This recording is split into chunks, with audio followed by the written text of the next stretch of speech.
All right, hello everyone, and peace of Christ to all of you. Uh, I hope my voice is coming clear, and please invite your friends. And let us see how good today our discussion will be. I received, some text from Filipino Muslims. Actually, I cannot even call them Filipinos because Muslims don't belong to any country. They believe that their own citizenship is Islam only, and that is under the Arabian agenda. Islam is a religion to dominate by using the Arabism, which means everything have to be in Arabic.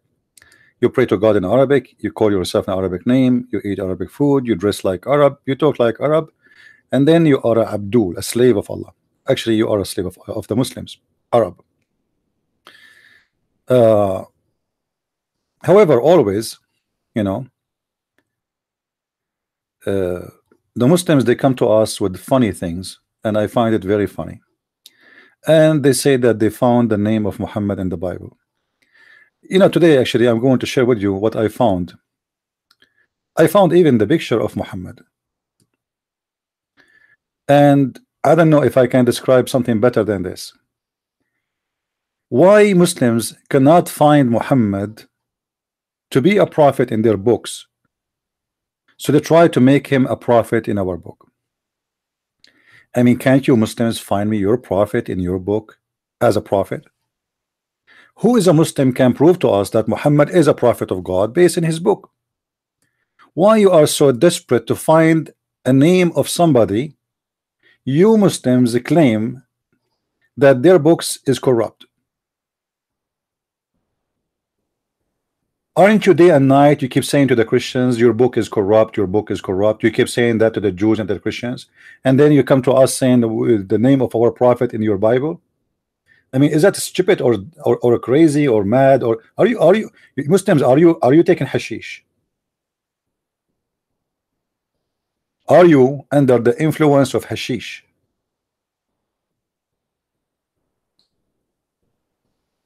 Those people, they keep saying to us your book is corrupt, your book is false.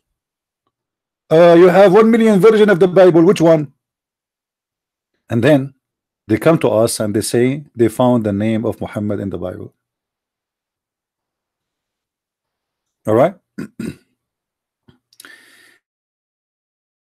Filipino guy, he said to me, can you answer me about this verse? And this is supposedly yesterday. I asked him to come and debate me, and discovered he posted for me in Facebook saying to me, hey, you, what happened to you? You are silent now, huh? You have no answer, right? And I look at the what verse he's talking about. So I found that this is the verse he's talking about. All right. This is the verse the Muhammadan in Facebook was talking about. This is the name of the book, chapter 18, verse number 18. I mean, Abdul, are you dumb or stupid? Are you crazy? Are you hilarious? You are. It says, I will raise up from them, from them, from the Jews. Is your prophet a Jew? Seriously, Muslims, is your prophet Muhammad a Jew? This is a verse been said for the Jews, speaking to the Jews. I will raise from between you, Jews. Is your prophet Muhammad a Jew?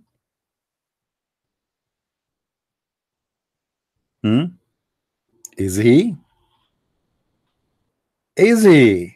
Come on, say it, please say it. I mean, it says one from them, and then a prophet like you from among their brothers. Are you Muslims or brothers? Are you Muslims? Is the Arab our brothers? You know, the funny, the Muslims even don't read their Quran, because even their stupid Quran says the following. Let us go to the Quran and laugh. Should we? I think we should, because things become more sensitive when we open the Quran for the Abdul. They cry, they fly. I just yesterday, I challenged many Abduls. I receive emails from people saying that there is Muslims, and they gave me their accounts and Facebook, etc., saying that those Muslims they are looking for a Christian to debate. So I said, okay, that's a great opportunity. Let us debate with them. So we contacted them. The Muslims, the Muhammadan, they said to me, we are looking, we are not looking ready for a debate. We are not going to debate with someone, he don't show his face. Oh, Lord have mercy. Muslim, do you want to see my face? You want to see my face, or you want to debate me? My face, huh? What if I show my face? You will not debate me anyway, I'm sure. Look what the Quran says about prophets. How Allah He sent the prophets, supposedly. This is a chapter. I mean, this website starts having advertising now. What is that? Chapter 14, verse number 4. Huh? Chapter 14, verse number 4. The one is talking is Allah. Muslims, this is not our book. This is your book. All right? You can choose any translation you wish. No problem. Let me zoom in. I mean, this is disgusting. And I don't know. This is what. Why I'm receiving this advertising here in the banner. Should I stop using this browser? Maybe it's a browser issue. I keep closing it. It keep coming up. Anyway, we sent not a messenger except to teach in the language of his people, his own people. That, Abdul, that verse you are talking about from the Old Testament, speaking to the Jews. So in order for Muhammad to be a prophet for the Jews, he have to be from the Jews, and he speak the language of the Jews. And Allah in the Quran, in the time of Muhammad, he is saying, we never sent, never ever sent a messenger unless he is from the people, which means he was sent to a messenger from the nation to that nation, speaking the language of his own nation. Muhammad is not from the Jews. He don't speak the language of the Jews, and this is against the teaching of the Quran.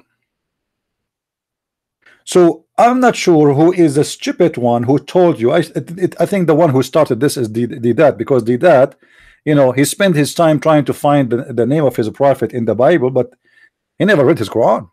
You see, those people, they are memorizing. They don't understand even what they are memorizing. Isn't it saying clearly that I never ever sent? And this is a verse was given to Muhammad in the time of Muhammad, supposedly from his God by the delivery boy. His name is Jibril. Jibril come to Muhammad door. Hold on. Open the door. Hold on, Jibril. I'm just eating hummus. Open. It's very important. Come on, I'm eating hummus. Just wait. And no, you cannot share hummus with everybody. Now, Muhammad opened the door, and Jibril, he said to him, we send not a messenger except to teach in language of his own people. Muhammad, he said, I speak Arabic. I swear by Allah, I'm speaking Arabic. He said, we heard you speaking to the Jews. Don't you know that Quran said speak to the Jews, not in their language, because you have to speak in your language, and you have to be from the Jews in order to preach to the Jews. I mean, all the story here in the hadith, or the Quran, which is a hadith, by the way, is contradicting the whole story and whole idea of Muslims saying that Muhammad is international messenger. How he is an international messenger, but yet the Quran says we never send a messenger unless he speak the language of his own people. Which means in order for Muhammad to be an international international messenger, he have to be a person who speak all languages in the world. Do we have any Muslim here disagree? Do we have any Muslim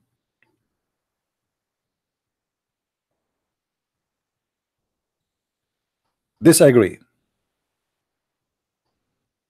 Hello, guys, are we is it this is a good challenge? This is their Quran saying Allah never, he never sent, not even one, any messenger unless he sent him to his own people speaking the language of his people in their tongue. So how Muhammad is going to be international messenger? One of you is a stupid, either the one who made this verse or you Muslims, choose one.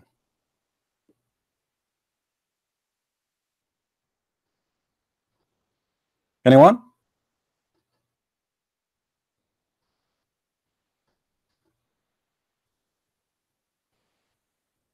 Hello?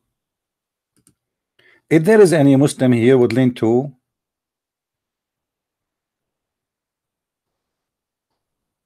call me life,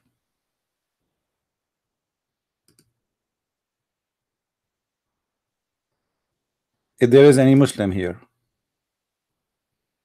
is willing to call me life,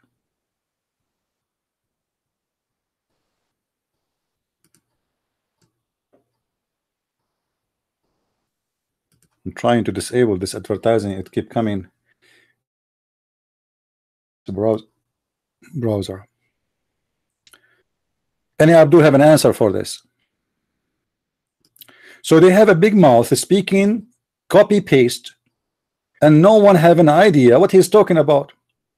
Now, you know, to be honest with you, I found a verse in the Bible about Muhammad. I have to admit, I mean, what can I do? What I can do, I found it. I mean, we Christians, we have to admit the truth. Let me show you the verse about Muhammad. This is a verse made specifically about Muhammad.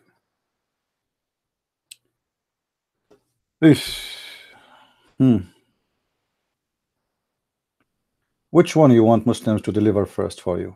You see, this website is collecting verses supposedly about Muhammad. Which one you think fit perfect for your prophet?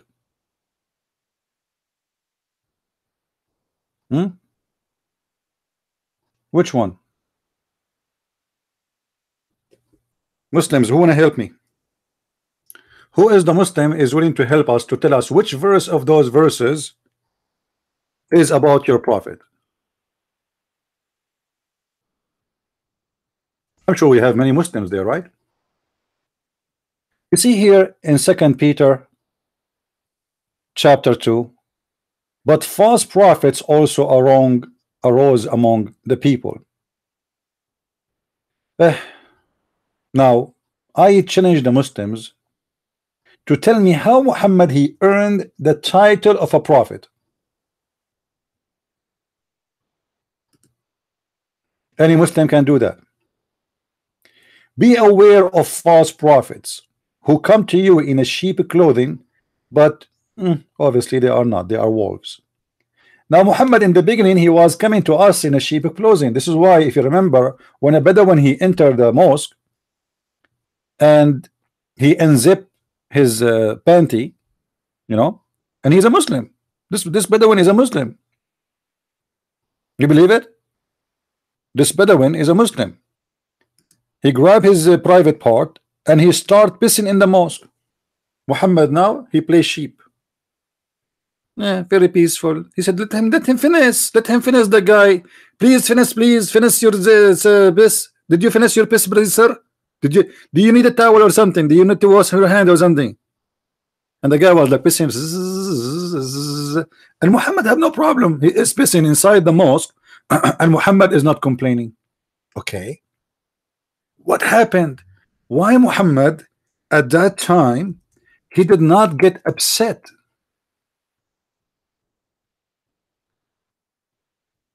The man is pissing in the mosque, and Muhammad is having no problem with that. Why?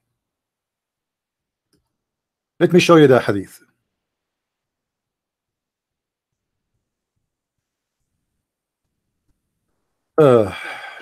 Lord have mercy.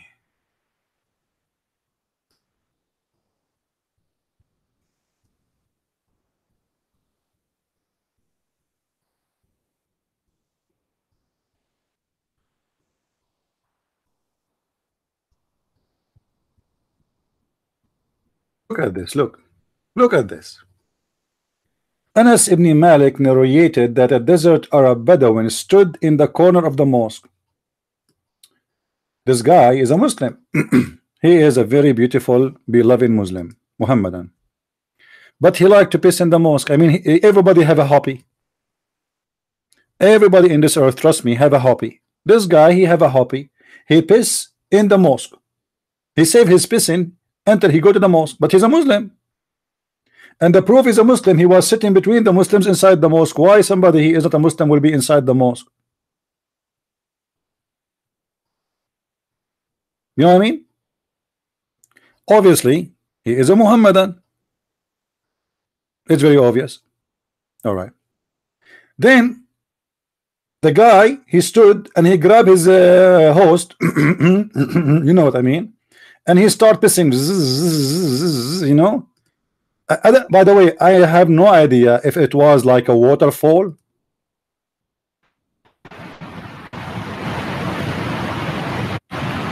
or it was like a cave water, like a drop by drop. I don't know how slow, how fast it is.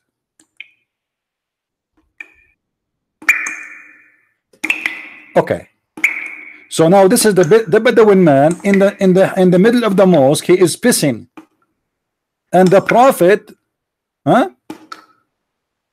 he is watching. And the Muhammadan, they said to him, Prophet, look what he's doing. They want to stop the guy. They want to stop him. And the guy, his penis is dripping water, like this is, you know. And you know, like I mean, and everybody is watching. Allah is watching. The angels are watching. Jibreel is watching. Man, this is a lot of water. What happened? You know,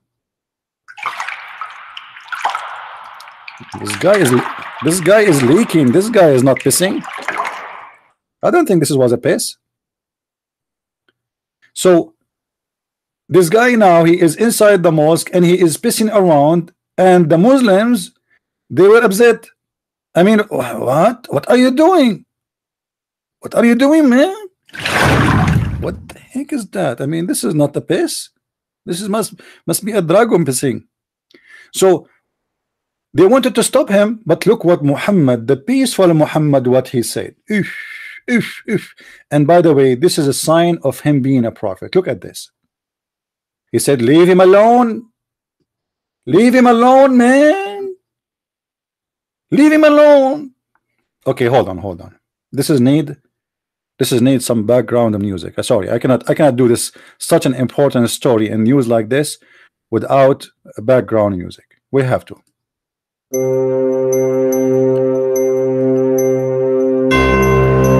Once upon a time, there was a man, he need to go, and he was a Muslim inside the mosque, and the Prophet was there, and the Mujahideen was there, and the Caliphate of ISIS. The guy stood up and he grabbed his penis and he started sprinkling all over.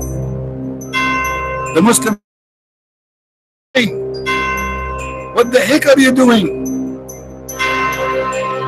The peaceful Prophet, peace upon him, said, leave him alone. Commercial break. If you are a person who is suffering from going to the bathroom every 5 minutes, we have a medication for you. It's called camel urine. Islamic camel urine can be found in every Islamic store. Don't worry if you have a kidney problem or you die from poison, because Allah will bless you anyway. Just drink it and don't worry about it, and Allah will protect you in the grave from the punishment of the grave. Back to the topic.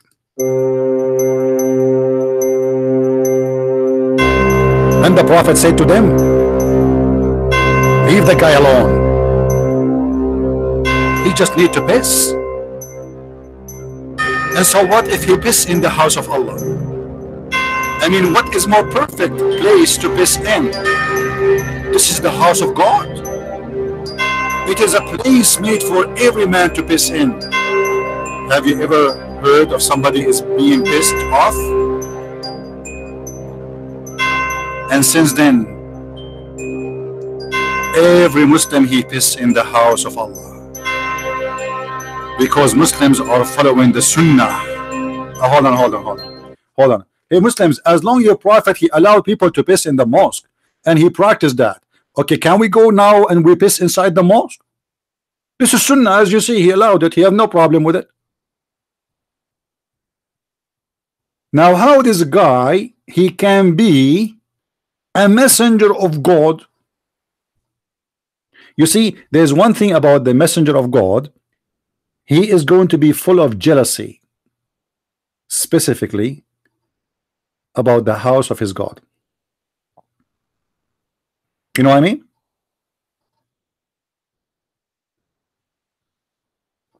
A messenger of God who allow people to grab their penis inside the mosque.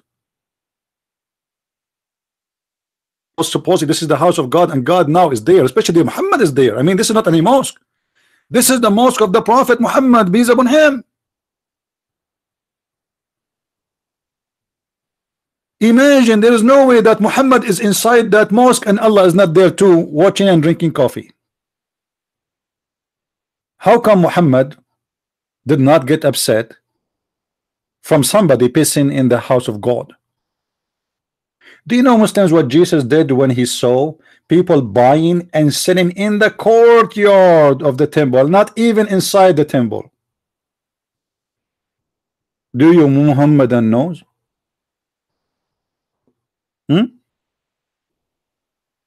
Do you know? He flipped the tables. He kicked them out. He said, you made the house of my father a bazaar. So how come Jesus, who is very peaceful, who never harm anyone, when he saw them doing that in the house of God, he flipped their tables upside down? And you're a prophet who is a prophet of God, supposedly, and he is very violent. He allowed people to piss in his mosque.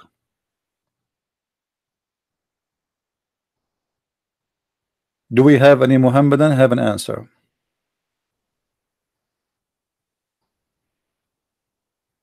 Huh?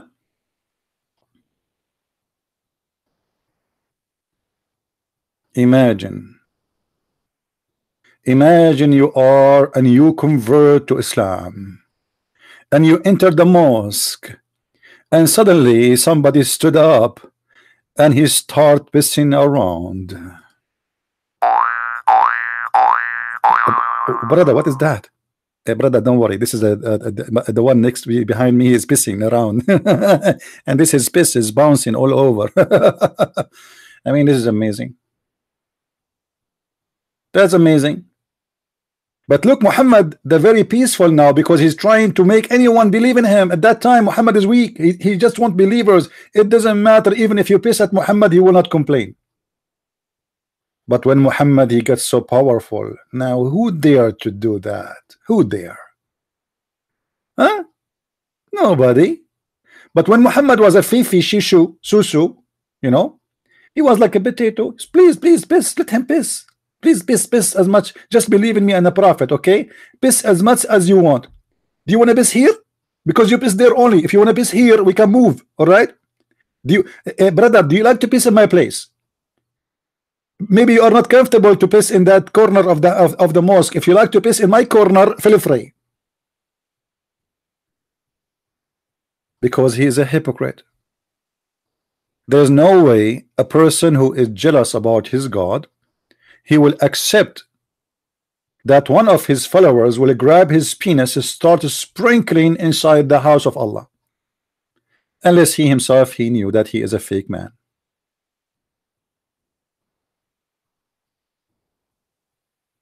Now, do we have any Muhammadan here would like to call me?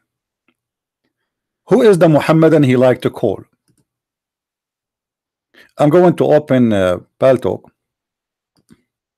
hoping maybe, I mean, you never know, maybe we can get some Abduls to talk to me. I mean, I don't know, sometimes things happen. Okay? You never know. You never know. Do we have any Muslim here? Do we have any Muhammadan? He would like to talk to us. So you Muslims, you keep saying to us you found the name of your prophet in our Bible, and always I ask myself a very simple question: how come Muhammad he didn't know that his name is in our Bible? I mean, why Muhammad in the time he was speaking to the Jews, he didn't say to them, okay, open the book of Isaiah chapter etc. and read my name there? How come? Allah did not inspire him? Allah did not inspire your God? I mean your prophet, Aka Muhammad God? Your God, Allah, he did not learn that the name of Muhammad in the book of whatever until that he come over to tell him? So what, your God was ignorant about the Old Testament?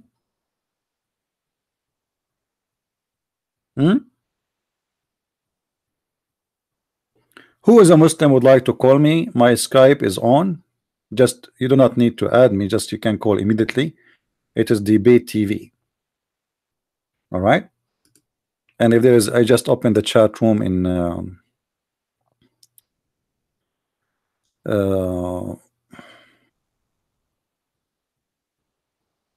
you can put your hand and you can grab the mic if you wish. Anyone. So Muhammad, he himself do not know that his name is in the Bible. He do not know. He do not know where verses, where. He never said that, but the Muslims, the Muhammadan today, they knew. And every verse in the Quran contradict that. As we showed you one of them where it says that Allah, if he send a messenger, he will send him only to his nation, and he have to speak the tongue of his nation. And what is the excuse of that? So he might speak to them clearly and explain to them clearly. And by the way, Muslims, I have a question for you. Did Muhammad explain anything? Which verse in the Quran your prophet he explained?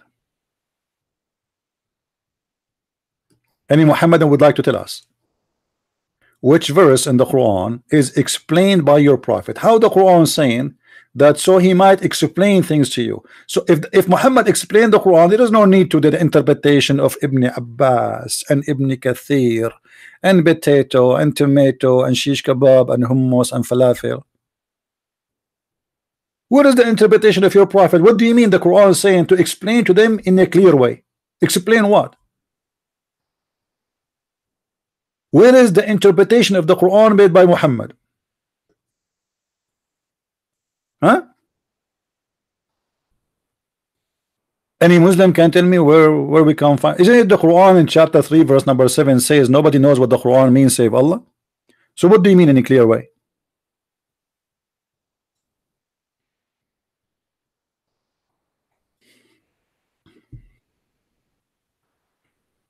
Do we have any Abdul? Who is a Muslim would like to call me? We are live and we are waiting for you. Anyone? In case you do not know, I offer since the last 24 hours many Muslims, I offer them to come and debate me, and the cowards they back up, and everyone have his own excuse. As an example, the guy, the Filipino who called himself Ustaz, he flagged my post in his Facebook and he deleted them. Which really, I mean, look what this guy he said to me. Look, I let me show you this one first. This guy, I sent him a message, but he will never answer back.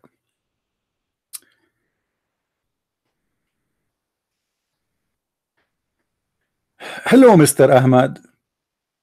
Let me know if you think you can face a Christian Prince in live debate on YouTube and Skype. And then I gave you Skype, and since then I never heard from him anything. Let me show you another example, one by one. Hold on. Look at this potato. This potato, he claimed that he is looking for Christians to debate him, and he cannot find any. I think he is originally like a Turkish or something. His name is Arkadaduzi Suzi Miraminik. All right. Hello, Mr. Arkazuzi Mozuki. Someone told me you are looking for a Christian to debate you. Well, there is someone. All Mohammedans run away from him. He will be on air today at 4:30 p.m. New York time, about 3 hours from now. This is his Skype. Call him and be the man. But look like he was insulted because I told him be the man. He don't want to be that man, you know. Okay. And look what he said to me back. He answered me back. I mean, the answer is very brave. Look at this. Let me be sure it is big so you can read it better. I am looking for a Christian to debate you. This is quoting supposedly. You have been misinformed. I'm reacting to comments by particular public commentator in my country by challenging those particular people to debate. I am not interested to do in people who have nothing to do with the public debate. Abdul, are we in private? We are in public. I mean, is this a private? There's tens of thousands of people, they are going to watch it in YouTube. What is a private about it?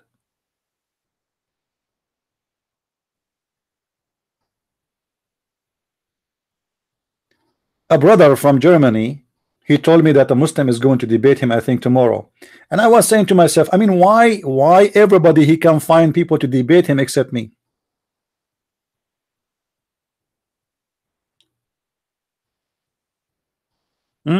Why it's very hard to find for me a debater. I just received an invitation here to a TV station. Let us see what this one is about. Okay.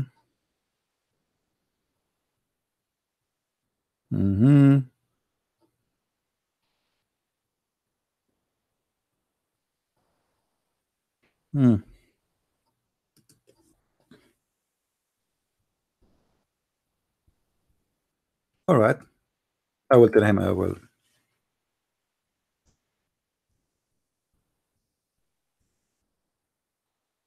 All right, here we go. I received an invitation to a TV station. I don't know what TV station it is, or but the program is about Islam. I will be there. It's going to be in the month of May. Now, by the way, I'm leaving the state after a few days, but don't worry, be happy. You will receive videos from me even when I am not there. There's some videos are scheduled already to be broadcasted, and there's some videos I will make when I am in my trip. All right, so don't worry about this Abdul who is quoting names. I don't care. I mean, they are upset, but guys, put yourself in the shoe of Abdul. You have a prophet who claimed that if you go to heaven, you are going to eat like an elephant, but there's no piss will come out, only sperm.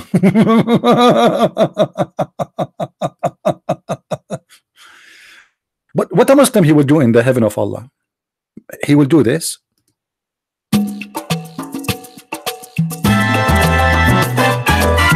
No,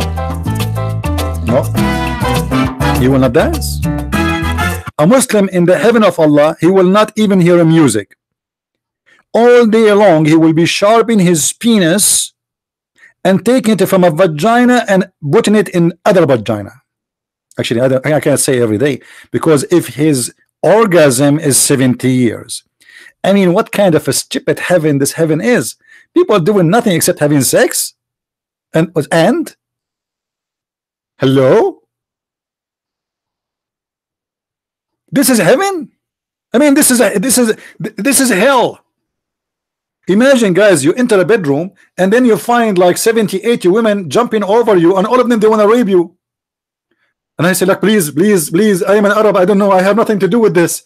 Please, and no way, Allah, He made us. Allah, He made us for this business. We are here just for raping you.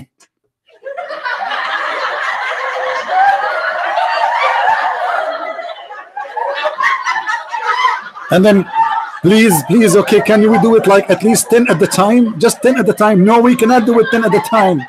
We have to do it 80, sometimes 100. I mean, this is heaven? Are you Muslims? Are you serious? This is heaven? This is the most stupid religion for me. Not only it's stupid to believe in, it's dumb, it's crazy, it's sick.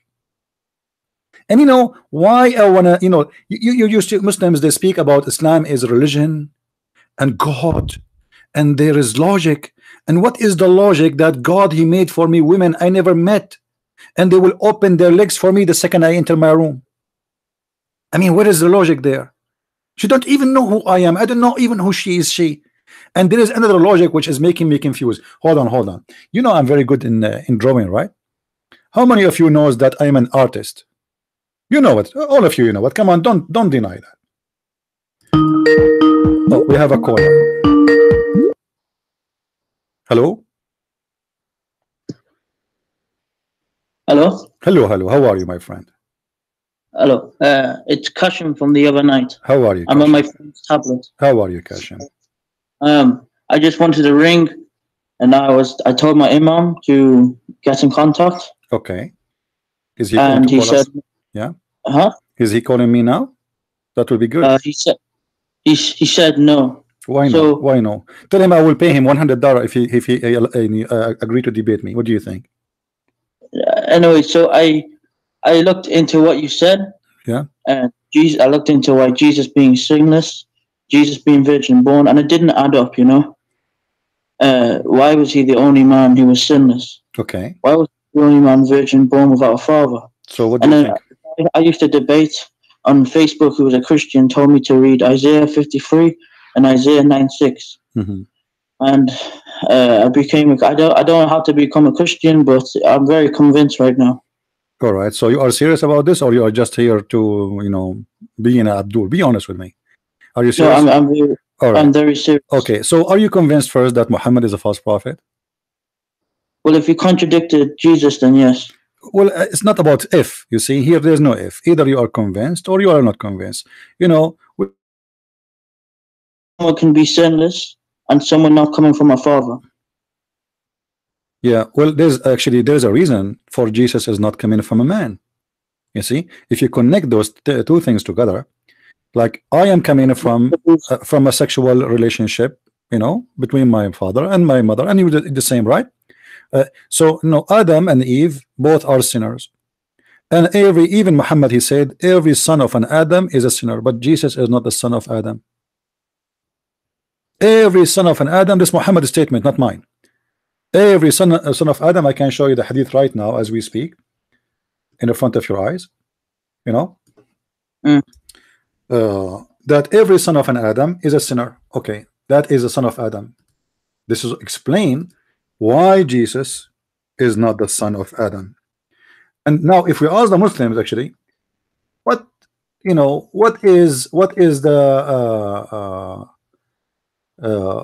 is the purpose of Jesus not being son of an Adam? You know what I mean? I was thinking of it last night, and when my imam when he said no, and he couldn't tell me about Jesus being a judge, I kind of thought to myself, if he doesn't know, then I don't understand. And then I thought to myself, how can a man be sinless? Do you see in the screen what it says? It says every son of Adam sins.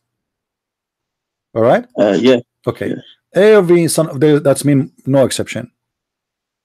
So what is the purpose of Jesus not to be the son of Adam? I don't understand. Because he is not going to sin. Otherwise, he is going to be sinner. For every son of an Adam is a sinner. And the funny, the Muslim, they say that we don't believe in the original sin. Why Muhammad here is connecting Adam to the sin of his children? Yeah. That is a statement of original sin.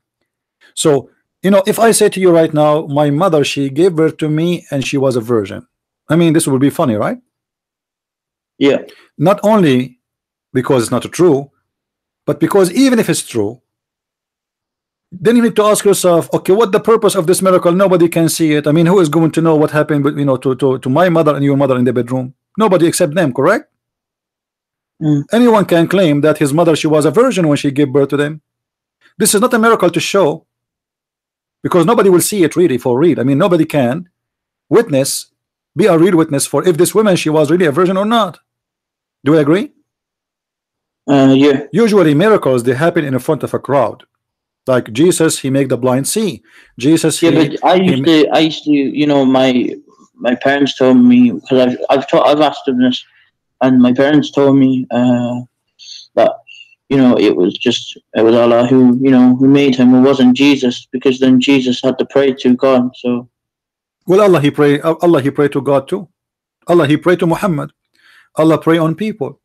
You see, if we go right now in the Quran, you will see this. Let me show you. You know the Muslim, and you are a Muslim. The Muslim, they say Sallallahu Alaihi Wasallam. Yes. Sallallahu Alaihi Wasallam. Okay, what Sallallahu Alaihi Wasallam mean? Well, it's peace to Allah. No. Praise Allah. You know? No. Sallallahu Alaihi Wasallam Muhammad. But after they saying the name of Muhammad. Well, they praise Muhammad as well, but they pray on Muhammad. Okay, why Allah? Well, we wouldn't pray. Yeah, we wouldn't pray, but this is, I don't know how to stop this commercial keep coming off. This is the chapter in front of me, chapter 33, verse number 56. The Muslim, they give false translation. It says, Inna Allah wa malaikatahu yusalluna ala nabi. The word yusalli, you know what it means, right? Pray. Allah and the angels praying on the Prophet. Oh, who you believe and pray on him and salute him. I mean, what kind of religion this religion is? Allah and the angels and the believers, everybody is praying on Muhammad. Huh? I have to go. All right, no problem. I just wanted to tell you I didn't understand. All right, no problem. You know, call me if you have more questions in the future. And have you on Facebook? No, call me here live. In Facebook, you see, I receive a lot of messages, and as long you can use Skype, I mean, you just call me here when I am on air, you know, so we can talk. Yeah, okay. Thank you. All right, at least this guy is being a decent Muslim. Allah and the angels, they are praying on the Prophet. The Muslims in their false translation, they say, oh, here it says Allah, he sent a blessing. If you say so, that will be a disaster. Why? Because it says Allah and the angels. Angels don't give a blessing, my friend. Angels deliver messages. The blessing is from God only. If you say Allah and the angels both are doing a blessing, that means angels can bless you and Allah can bless you. But that means you have many gods. For only God can give a blessing. You see, when your mother, she said to you, bless you, she is not really blessing you. This is a short statement of may God bless you. Correct? When you ask your mother or your father or even a brother to bless you, he is not giving you blessing. He is just asking, praying for you to be blessed by God. Blessing come only from God. Blessing and curse come only from one person. Otherwise, people cannot do anything. Nobody can bless you. But what the point of me saying bless you, bless you, bless you, but then you go to hell? You know what I mean? The one who bless you is the one who give you life, the one who give you heaven. Other human being, their blessing doesn't count. They just pray to God to bless you. So here it says Allah and the angels, they are yusallun. You see the word yusallun? This is the word mean pray. You ask any Muslim, what do you want to do? You say, I want to do salah. Salah. Okay, what the verb of salah? What the present tense of salah? Yusalli. What is the present tense of a group people of praying? Yusallun. It's in front of you. Praying. So Allah and the angels praying on Muhammad. Muhammad is the center of the universe based on this hadith or this verse. Let us make it big. Okay, and you know, I was talking about me as an myself as an artist. I want to show you guys my skills in drawing. Nobody can do what I can do, by the way. I've been offered by many museums around the world to come and teach art, but are rejected because I don't wanna, I wanna keep the art only for my people, the Arab. We are the most artistic people in the world. All right, let me show you some of my drawing. I cannot show you how I can do it, but you can try to learn. Look at this perfect circle I'm going to do. This is Muhammad. The one in the middle. Hold on, this is not in the middle. I have to make it exactly in the middle here. Okay. This is Muhammad. And then around Muhammad, there is a circle. Who is around Muhammad? Let us zoom in. So you guys, most of you are old, not like me. I'm young. You have a bad vision, especially the ladies here. Most of them, they are old and they claim that they are young. Come on, we know it. It's a makeup. Don't believe them. Okay. The only mature one was young is Aisha. The rest doesn't count. Look at this. This is Muhammad in the middle, and then around him there is Allah and the angels in a circle. I mean, look at this perfect drawing, guys. Can you do that? I mean, be honest with me. Can you do that? You cannot. Admit. Okay, I forgive you. It's okay. That's not your fault anyway. I mean, everybody have a gift. Now, Muhammad in the middle. Let us type the name Muhammad in the middle first with letter M. By the way, I know how to write. I'm not like Prophet Muhammad, mashallah. Unbelievable. I mean, we have a prophet, you don't know even how to write his name. That's astonishing. Okay. So Muhammad is in the middle. And then here we have Allah. Allah. We will put his name here at the edge. And then here in the circle, in the same circle, we have the angels. The angels, Angelina, and what the artist, the famous artist with the big boobs, what her name? Sylvester Stallone. Sylvester Stallone. So this is the angel Sylvester Stallone with the big boobs. Okay, he is in the circle too. This is the first circle around Muhammad. They are praying on the Prophet. Now, there's a third circle. The third one is here. All right. In the third circle, there is the wives of Muhammad. That is letter W. You know those guys, they do fighting. What they call them, WW? What they call them? Because I can show you the verses of Muhammad wives fighting and throwing rocks at each other, and they are making a threat like they are two gangs, two parties. So like WWW fight, what they call it, I don't know, I forgot. So here is the wives of the Prophet, and then there is another circle.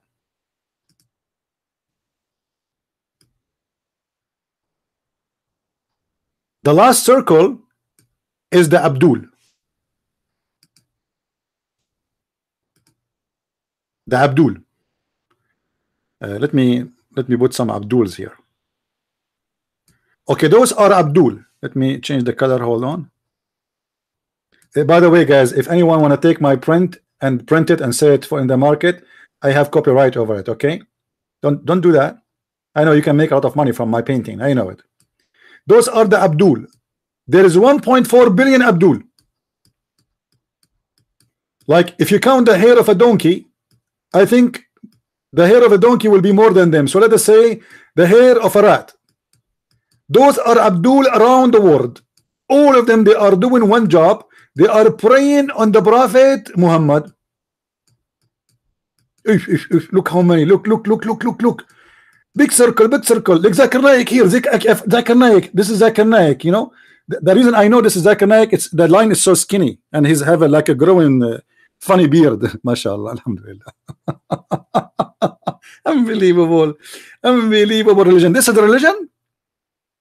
So we have Muhammad in the middle, and we have Allah in the second line, and the angels. Hold on. There's something the Muslims now, they will torture me about forgetting this. Please, I seek your forgiveness. I seek your forgiveness. The Guru, Christian Prince, asking for forgiveness. Listen, Abdul. Based on the Hadith and based on the Quran, the circle which Allah is exist there, and the angels, there is the black-eyed Huri. I forgot them. I mean, how I do that? The sexy women, you can see through their bones. You remember? How I forgot their names, not to put it there. They are praying on the Muhammad too, and Muhammad have a lot of them for sex too. So let us add their names. Huri. The Huri. I wish I can be a prophet, man, even for one day. I mean, look at this guy. Look how lucky he is. He got everything. Falafel, hummus, Huris. Muhammad, Allah, he promised Muhammad he will give him a river. It's called Al-Kawthar. I mean, isn't it fair? I mean, I have a faucet, he have a river. This is not fair. In the heaven, I will have a faucet of wine and a faucet of milk and a faucet of water. The prophet is going to have a river for himself alone. It's called Al-Kawthar. And this river of Al-Kawthar is going to be white like sperm. If. Too much promises. Muslims, based in this drawing, who is God? Who is your God? Let us analyze the information. The first one in the circle, his name is Muhammad. What Muhammad mean? Any Muslim can tell me what Muhammad mean? Who is a Muslim want to tell me?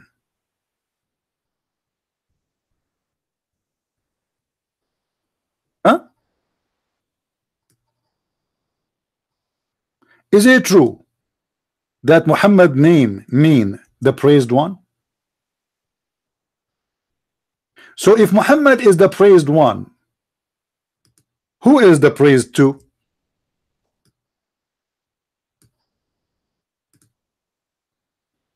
Any Muhammadan have an answer? You Muslims, you keep saying to us Muhammad is just a man, he is a servant of God. Servant of God? How he is the servant of God, but he is the praised one? Where is God? Muhammad is a name for God. This is not a name for a man.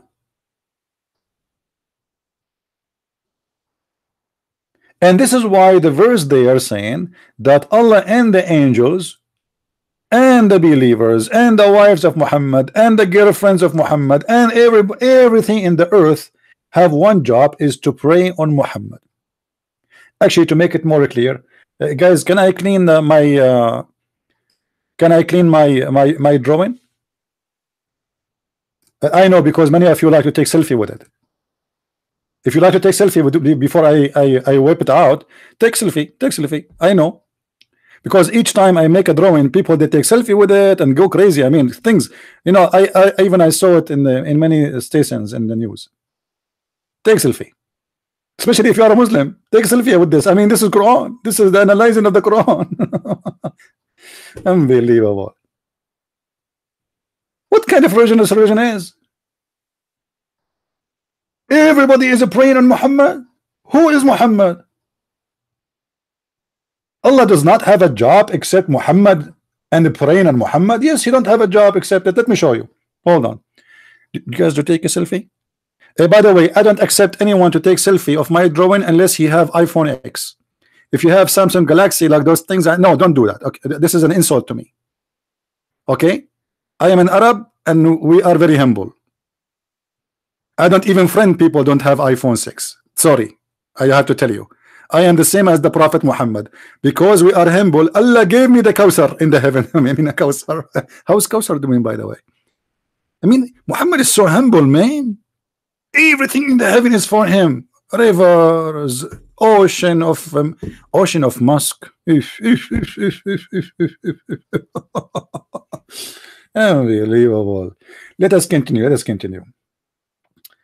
Let me, you see, I want to clean the screen, but my heart is saying no. Let me contact the the museum first in Trafalgar Square in London. Hello? Trafalgar Square? Which square is this? Muhammad Square. Unbelievable. You will not believe it. Even my paint is about Muhammad Square. So you are answering me from Muhammad Square? What is that? Sorry, you are insulting now. Why you are using bad word, man? Don't tell me about your square there. I'm serious. I'm talking about, okay, hang up, bye-bye. So this is the square of Muhammad. Let us close this. Let us show you another square of the humble Muhammad, who is not God, who is just a messenger of God. I feel like I want to cry, man. I mean, there's no way you will not be convinced that Muhammad is a prophet. All right, let us see. I will show you the screen in a second. I want to grab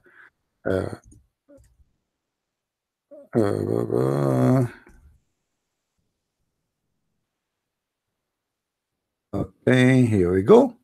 Okay, this is the one I want to show you. Here we go. We showed you this before, but just to complete our topic. What is the purpose of Allah existence? Guys, is the text clear for you in YouTube? Can you read or no? Let me zoom in. I hated that I am the only one who have a good vision here.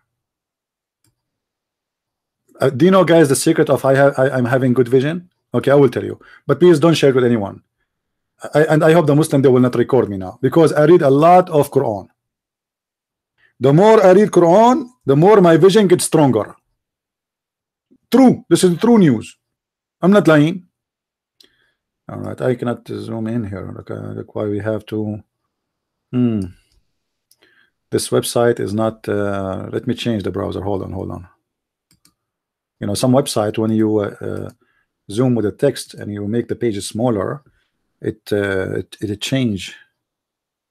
Let us see. Okay, let us use this one and see this one if that one will work. No, it's not going to work. Look like it is a problem on their website. But anyway, that will do the job. Read with me. Question. This is sunnah.org. This is a very Islamic website. This is not a Christian website. All right. Sunnah.org. There's nothing in this website is a Christian, not even a single word. A Muslim, Muhammad and Abdul, asking, what do the respected ulama, which mean ulama is like scientists or scholars of the religion and Sharia, say about this hadith? Okay, what is the hadith? لولاك ما خلقت الأفلاك. لولاك ما خلقت الأفلاك. Okay. Which book is this hadith? Is the Prophet of Allah sallallahu alaihi wasallam is the reason for the creation or not? So the question is about what? Is about what the hadith saying. The hadith saying, if not you, I created nothing. Allah saying, if not you, Muhammad, nothing is created. Now this is the answer, and those are the scholars answering. Remember, this is an official Islamic website. The answer is, indeed, the Prophet of Allah sallallahu alaihi wasallam is the reason for the creation of Adam. This is the reason. The reason for the creation of Adam is Muhammad. I need a drink. Hold on. That's too much.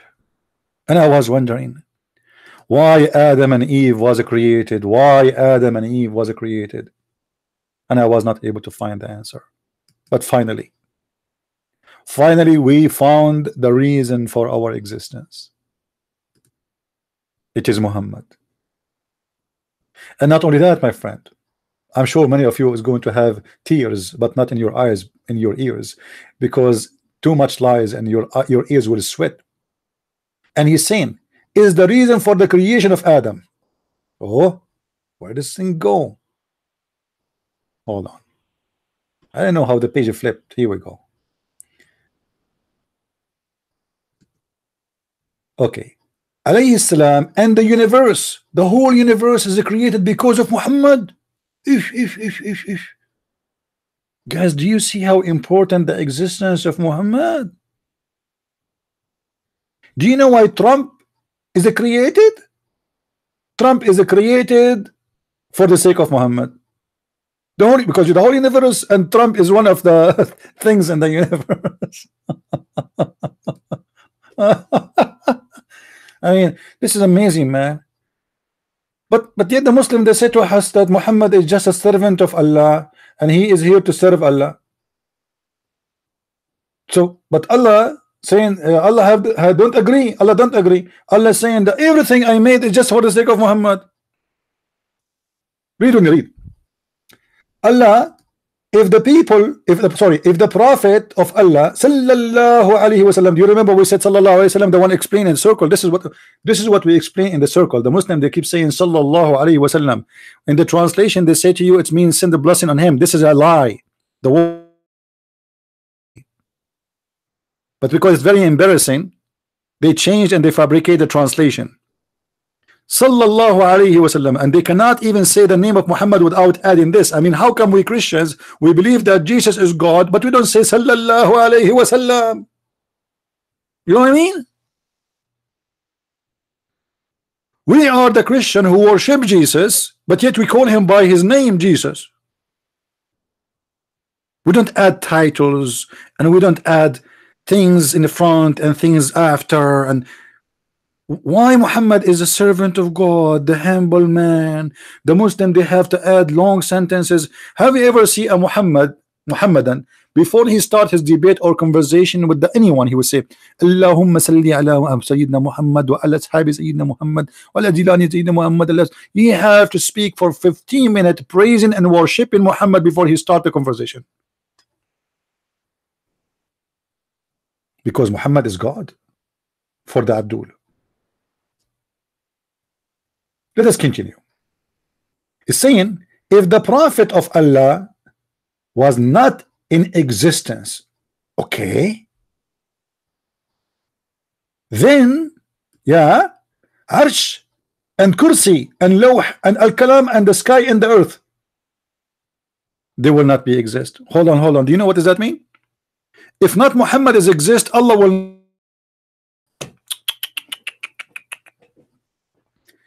will be standing up until now. Why Allah have a chair? Do you know what Arsh mean and Kursi, Muslims? Kursi and Arsh mean a throne, Kursi mean a chair. Me myself right now, I'm sitting in a Kursi. There's a chapter in the Quran, it's called the chapter of the Kursi, in case you do not know. The Muslim, they read it when a woman, she suffered from having sex with a genie. There's a guy, once he called the TV, he said assalamu alaikum. The Muslim sheikh is walaikum assalam, brother, what's the problem? He said, I have my wife, well, I opened the door in her bedroom and I saw her doing things to herself in the bedroom. You know his wife, she is touching herself. So what do you think, brother? The shaitan, right away we playing the genie. So the sheikh, he said, brother, obviously she is having sexual relationship with the genie.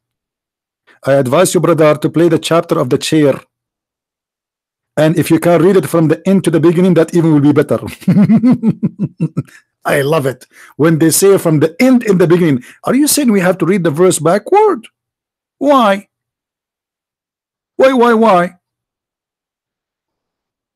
Any Abdul have an idea? Obviously the woman is horny and her husband is not doing his job. What this have to do with the genie? And the stupid Abdul, he opened the door, he see his wife touching herself, and he called the sheikh. No wonder she is horny alone. Guys, I saw my wife, she is doing herself. Hello, assalamu alaikum, my wife in the bedroom, and she is doing something to herself. Okay, so what I should do, brother? Brother, you have to read the chapter of the chair.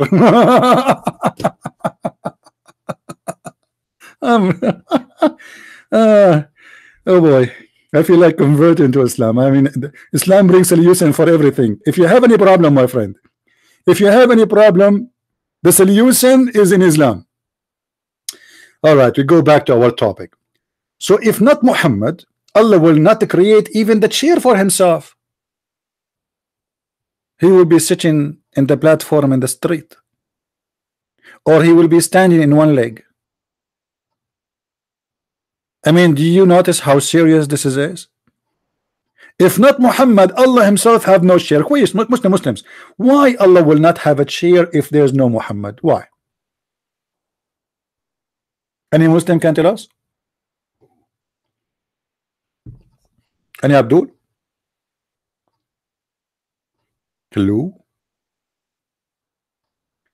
Hello, hello, hello بيروت من فضلك يا عيني تردددم أعطيني بيروت دخلك على الخط شوي. This is better than the Quran.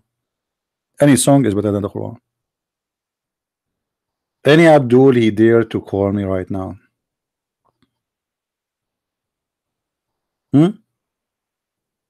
If there's any Abdul, I mean, how you explain this stupidity here?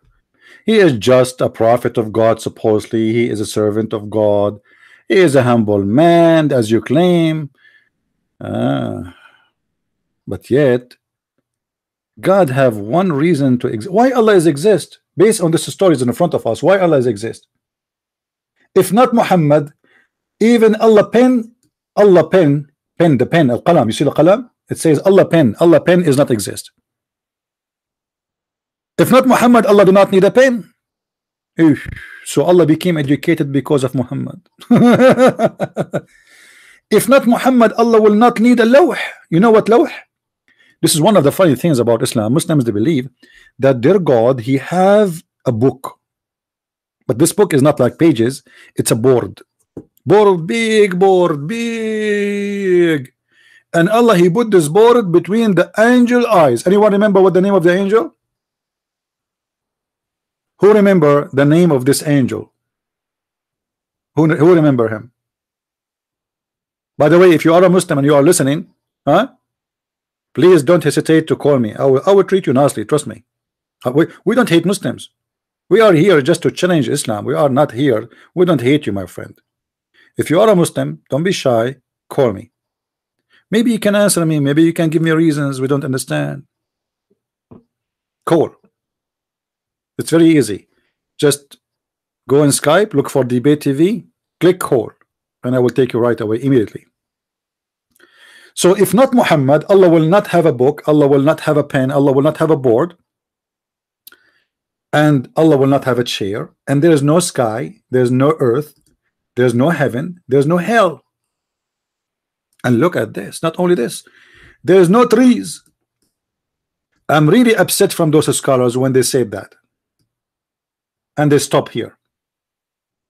If they added one word, I was going to convert to Islam. I have a weakness to tomatoes. I love tomatoes. If they say in the answer, if not the Prophet Muhammad, there's no tomato, I will convert to Islam. But luckily me, they stop with the trees. That's amazing. So the reason for the trees to be exist is Muhammad. Why? Israfil, not Isfaril. Your name there, the name Isfaril in English, remind me of my English sometime. Anyway, so if not Muhammad, there is no trees. Why? Muhammad was a bird and he needed a tree to sit in the branch. What do you mean if Muhammad there is no trees? If there is no Muhammad, there is no grass. Why? Muhammad was a goat. If no Muhammad, there's no stones. Even stones. Look guys, do you see the word stones?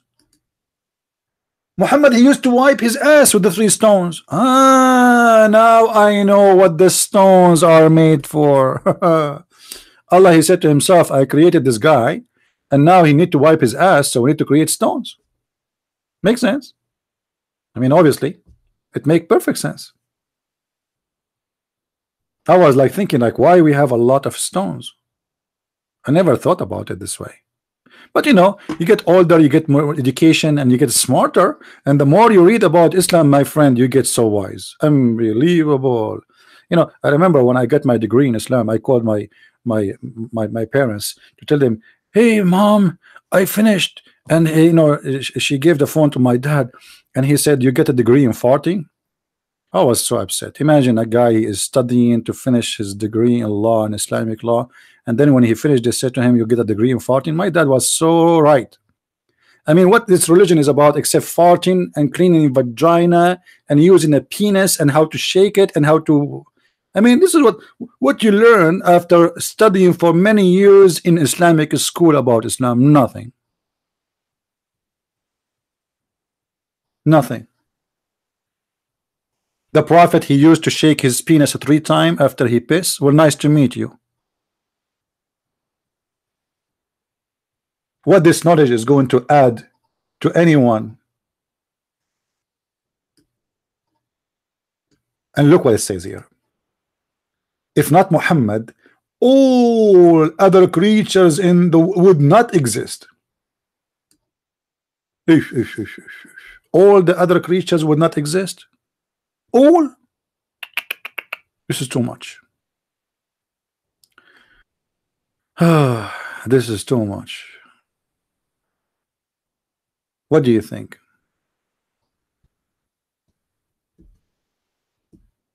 Any Abdul? Who is a Muslim here is willing to give me a call right now? And if you want, we can change the topic just for your sake. No worry. Don't worry. Be happy. Anyone? Now we have a Muslim. He's there. His name is Aziz. Aziz, what is that you are posting for us? Aziz, what is that? What is that? As you know, the Muslims, they are copy paste, but if you ask them what is that, they have no idea. He do not know how to answer us about his Quran, but all the Muslims became scholars in the Bible. Aziz, I invite you to call me. Do you dare? Do you dare, Aziz? Guys, do you think Aziz, he can call me? Huh? For those who do not know, we have a guy in the chat. His name is Aziz. If there's anyone, his hand is up in Paltalk, guys, in Paltalk.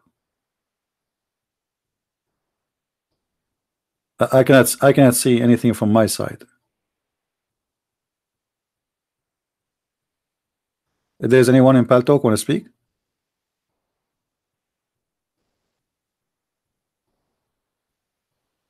No one. All right, that's fine.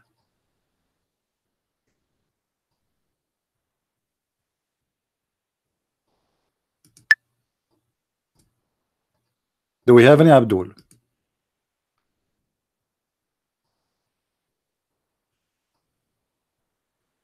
Who is a brave Abdul? He have the courage and the knowledge to tell us why Allah created the whole universe for the sake of Muhammad. Actually, you know, look what Aisha she said about this topic. We will not change the topic, but it's the same.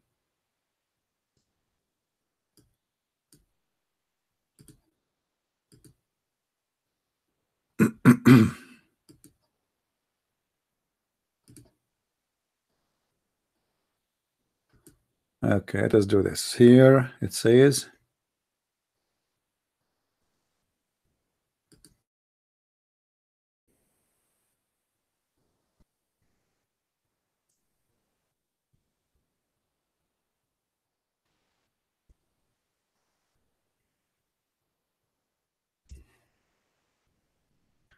guys, this is exactly the same thing we are saying. This is Aisha. Muhammad, he made verses in the Quran, as you know, speaking about God. He said to him that any Muslim woman, believer Muslim woman, she want to open her legs to the Prophet, peace upon him, so he can have fun with his penis between her legs, excuse my language, she is welcome to do so.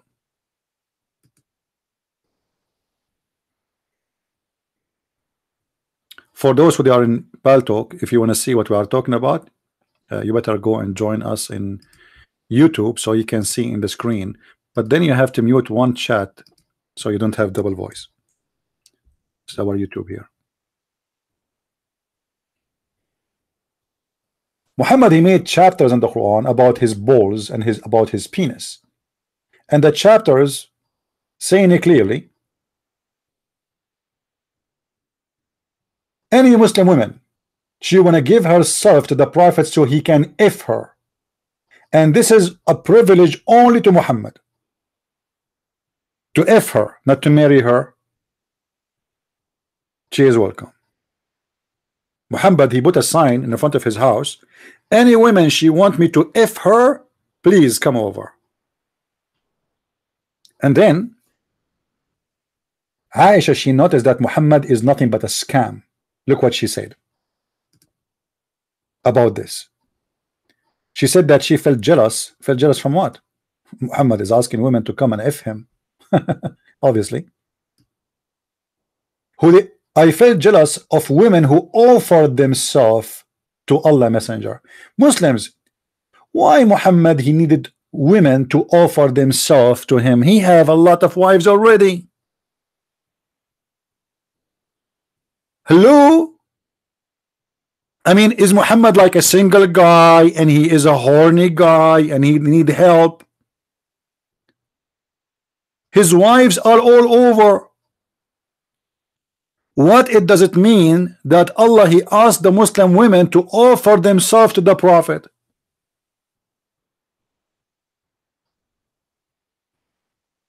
Any Muslim can answer?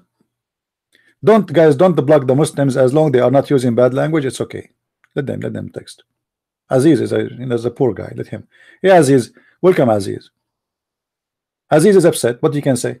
I mean, put yourself in his panty. His prophet is leaking.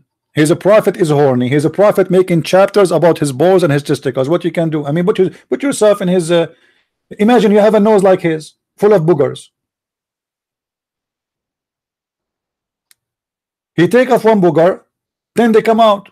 Even his prophet, he was scratching the boogers from the walls of the Kaaba. I can show you the hadith. Okay, who's a Muslim who will challenge me about that? That the Prophet of Allah used to scratch the boogers from the wall of the Kaaba.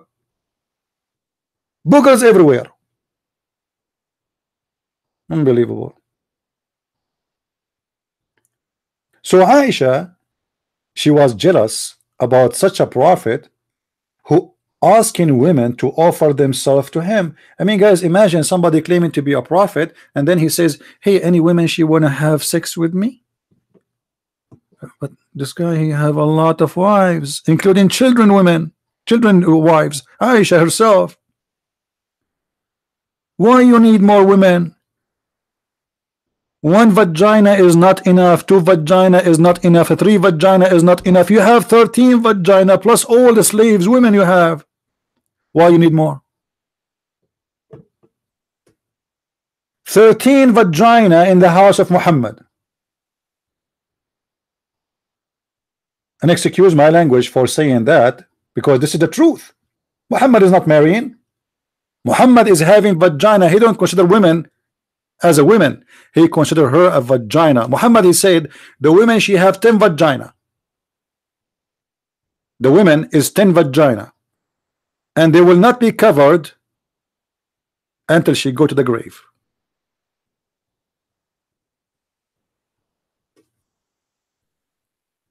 And look what Aisha, she said to Muhammad.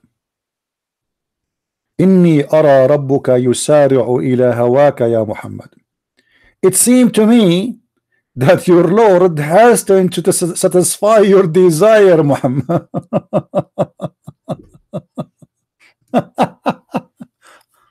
Aisha is not a fool. She knew that this guy is a scam. He have a God. Anytime he's horny, his God, he make a verse for him so he can have as much as he can of women.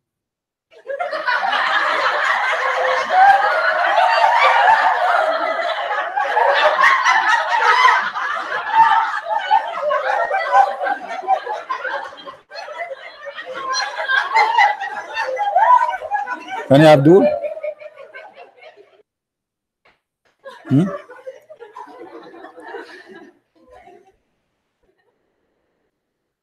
Any Abdul?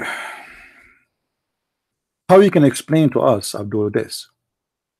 That Aisha, she said to Muhammad, that your God, he rush right away for your sexual desire. Any Muslim? The one is talking there is Aisha.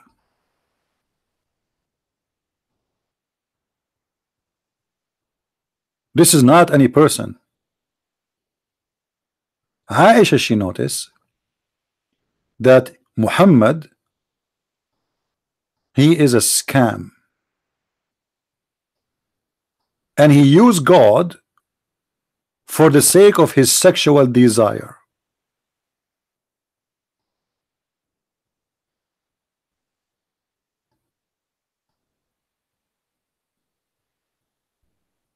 Any Abdul?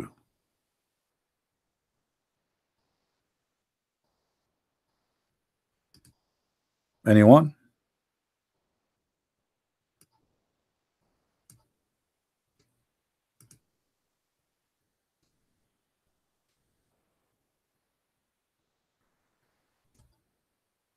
I'm really upset.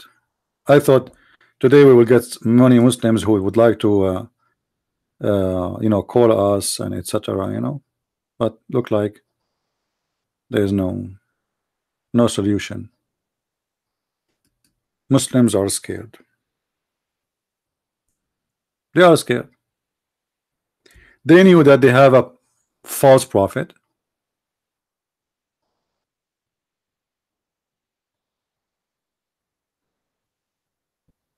and they cannot defend him.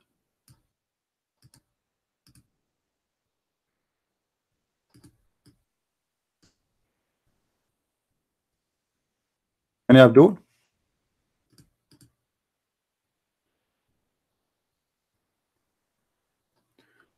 Allah apostle saw some boogers on the wall of the mosque.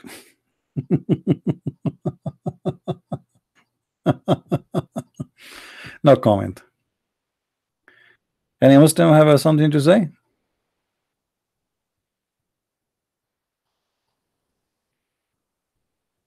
We showed you already, Muhammad. Muslims are pissing inside the mosque. So what a big deal about the boogers? And he have no problem with it.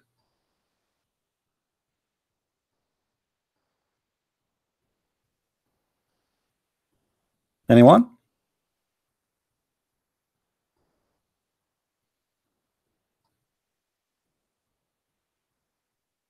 Who is a brave Abdul would like to call?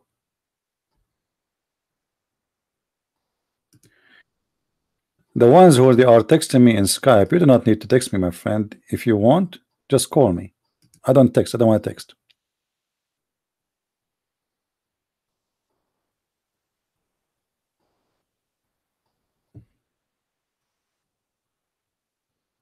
And don't tell me, are you interested to debate someone from here or there? Let him call me. I'm always ready.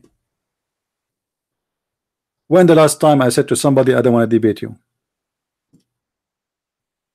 You do not need to ask me, my friend. Just bring the person he want to debate me. There's no need to text me and says, are you willing to debate this guy? Everybody's welcome. Big, small, fat, skinny, it doesn't matter. Women, men. And you have to be mature from the age of 6 and over, because in Islam, Aisha, she was mature at the age of 6. Why? Because in Saudi Arabia it's very hot and they grow very fast. And by the way, this is true. I have a friend from Saudi Arabia. His daughter, she was 6 months old and she was pregnant. And this is a true story. Yeah, I have witnesses.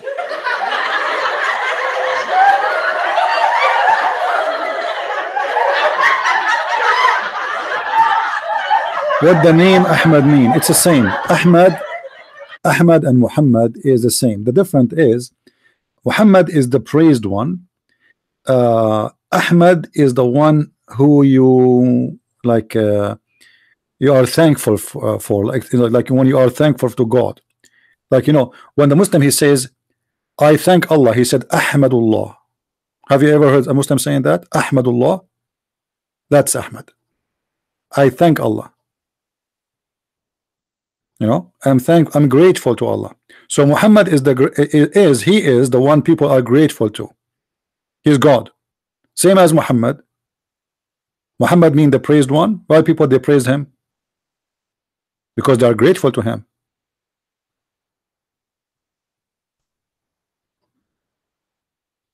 Do we have any Abdul?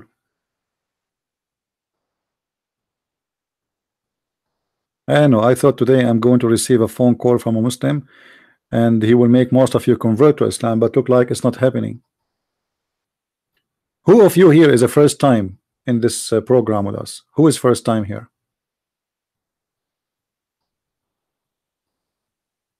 Who is first time? Anyone his first time?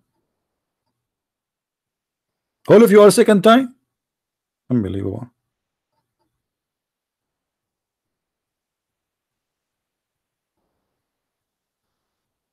Don't worry about Pal Talk, my friend. You see, Muslims, what you can say? Muslims, they spam in Pal Talk, they spam here. It doesn't matter. So what? Let him make victory. He is victorious now. He is spamming.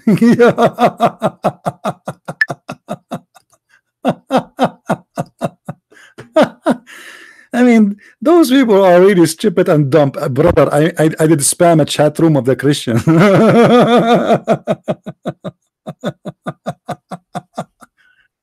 What a victory, man. Claudia, you are first time here. Claudia, I have a bad news for you. First time, that means you are going to be addicted. Guys, do you think Claudia is going to be addicted? She said that she is here first time. Unbelievable. I feel sorry for you. You're welcome. Do we have any Abdul?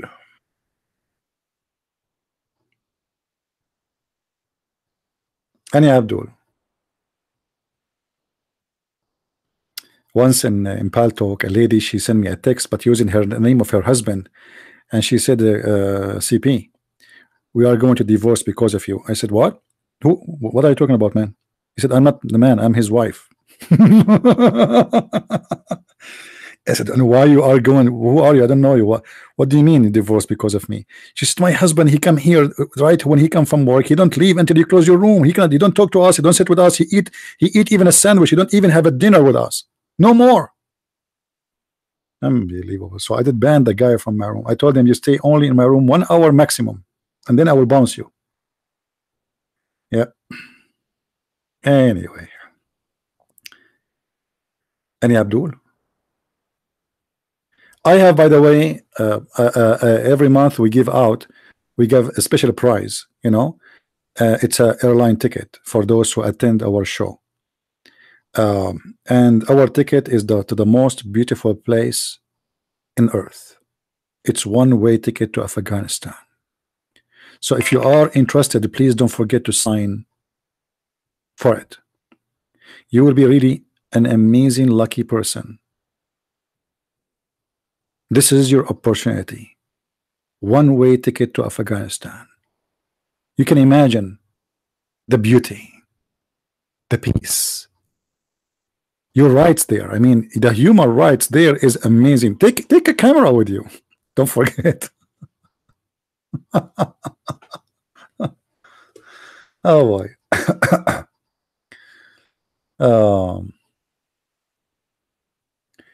But you said Muhammad is not the same with Ahmed or Muhammadian. I'm not sure what you mean. Ahmed is a name. Is the root of it is coming from Muhammad.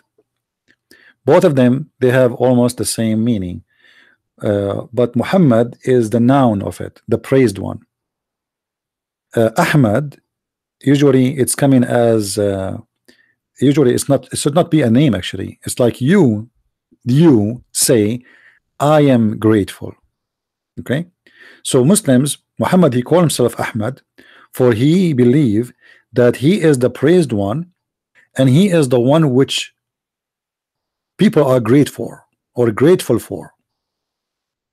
All right, so both of them, they are coming from the same name, but there is a little different.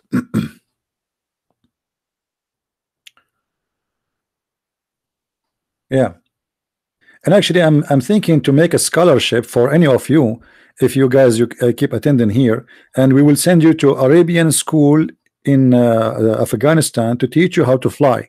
But by the way, there we don't teach you how to do landing. Just to let you know, only how to fly, no landing.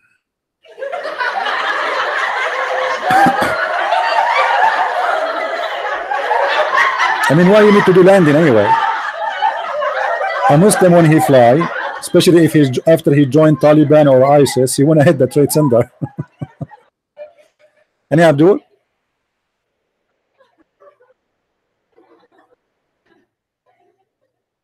Name not Muhammadian. I don't understand. You call me if you have a question. Any Abdul? Are we out of Abdul today? That's it? Somebody mentioned in the text the word donkey. I mean, I don't go there. Don't you know what Muhammad said about donkeys? Okay, let me show you. Hold on. Muhammad is truly a true prophet. Look what he said.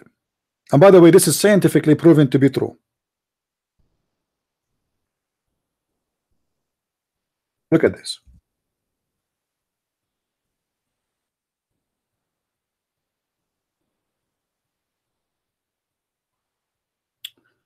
Look at this, guys. I mean, amazing. This hadith narrated by Abu Huraira, it says that the Prophet said, actually, this is not the whole hadith. Let me find the whole hadith. Hold on.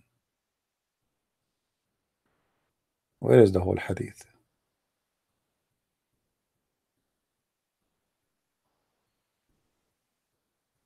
This website is funny. Sometimes you cannot find what you are looking for.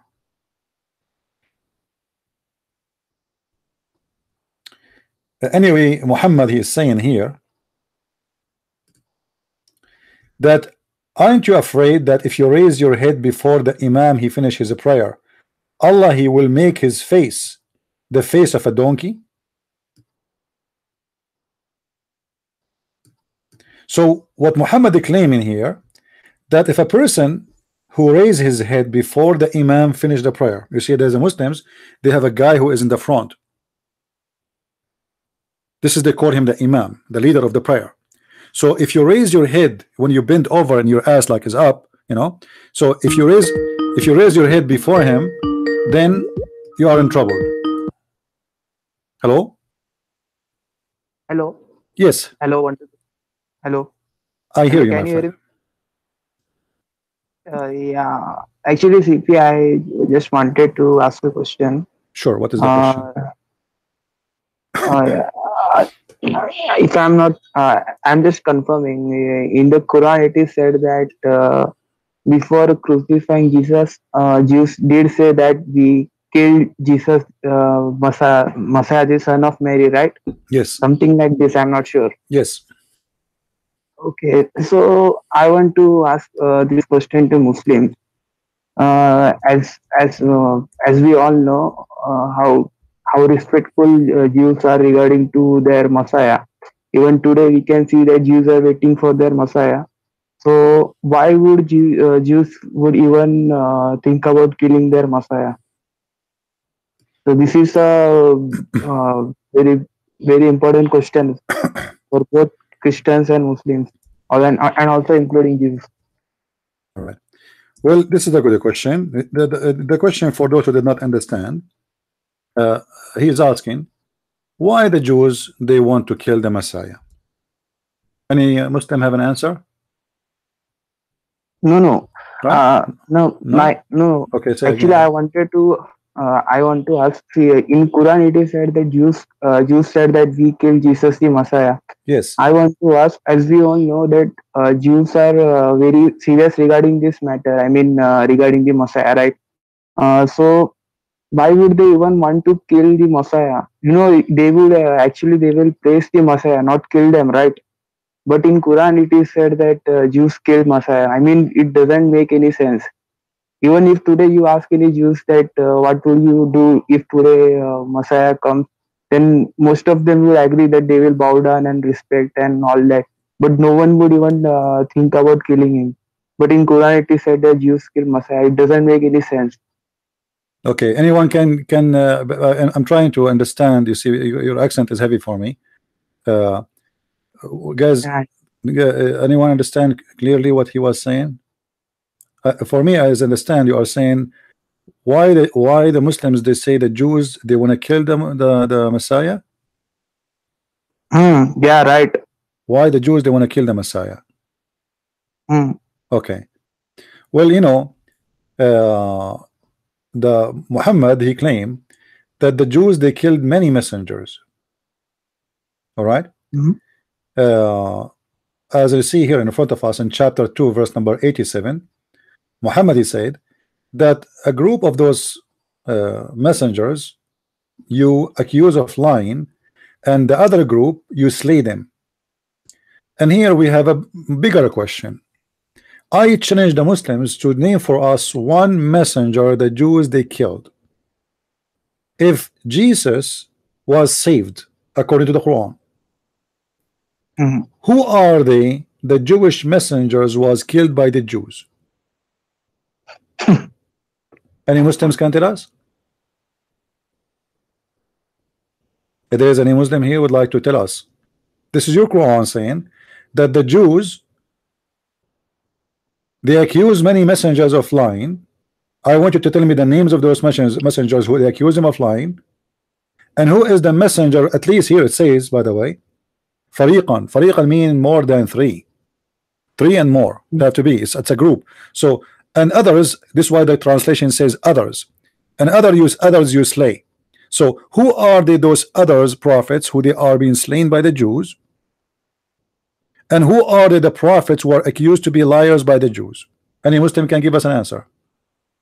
We will wait for that. Do you have anything else, my friend?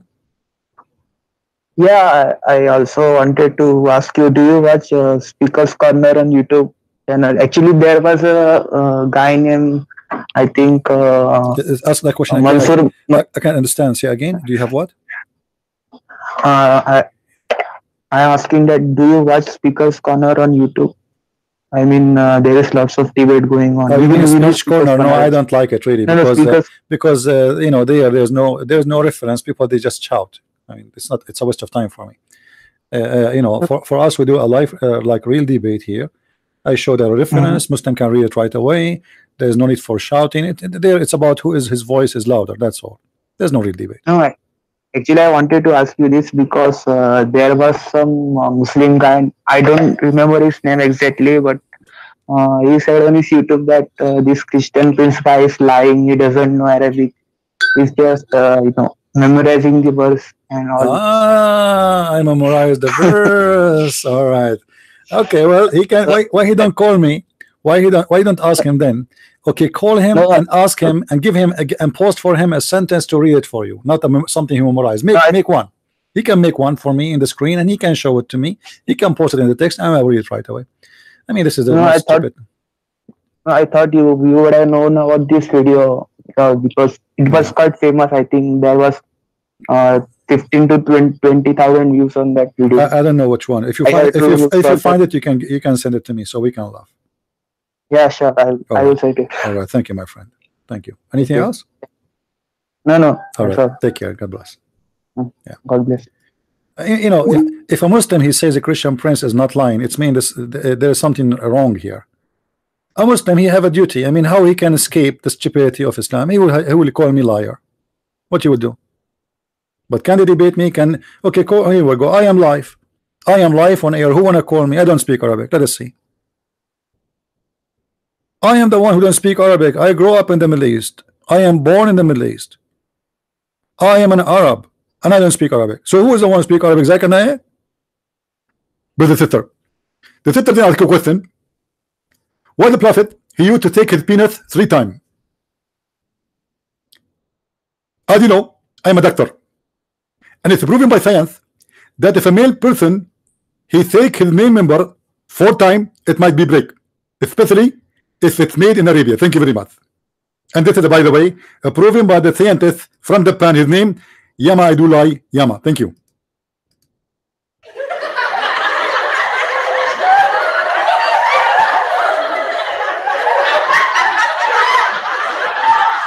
Didn't complain about Zakir Naik Arabic, and now me. I mean, what is my language then? German?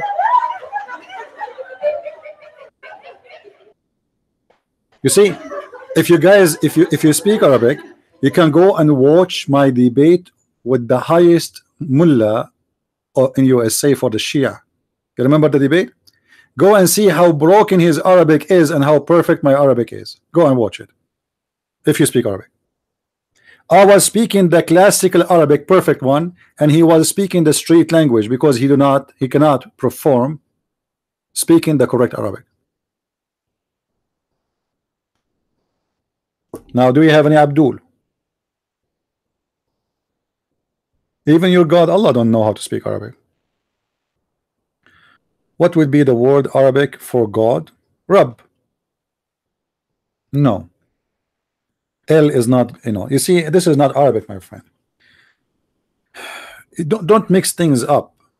There is words which have nothing to do. Arabic, first of all, is not even a language. Arabic is a collection of languages. Let us do this. If you go in the Quran to try to find where is the Arabic, you will not find it. This is not Arabic. There's nothing called Arabic. Arabic is a collection of many languages. Some words coming from, but most of the words is coming from the Aramaic. Some coming from the Ethiopian. Some are coming from India. As an example, there's a lot of reference about the Sanskrit name of the Kaaba and the Sanskrit name of Mecca. And as an example, the word hur. This is not an Arabic. The word qalam, the word Quran itself, the name of the Muslim book is not Arabic. But let me show you. There's endless numbers of words can be used for God. However, in Arabic, there's things you cannot do unless you are speaking about God or somebody is unique. As an example, if we add AL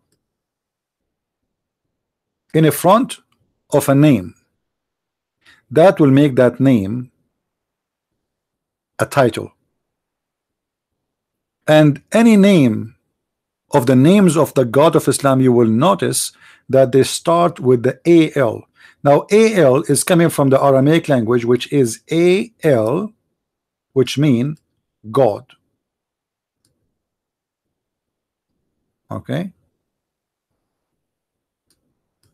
I'm using my mouse here, so forgive me for the bad writing. AL is a word meaning God. This is why in the Old Testament you will see too, as an example, there's some names they appear like as an example in the New Hebrew, it says Emmanuel, God is with us. What is the word God? Is El. The word El is, this is the New Hebrew. The old Hebrew, the ancient Hebrew, it was Al.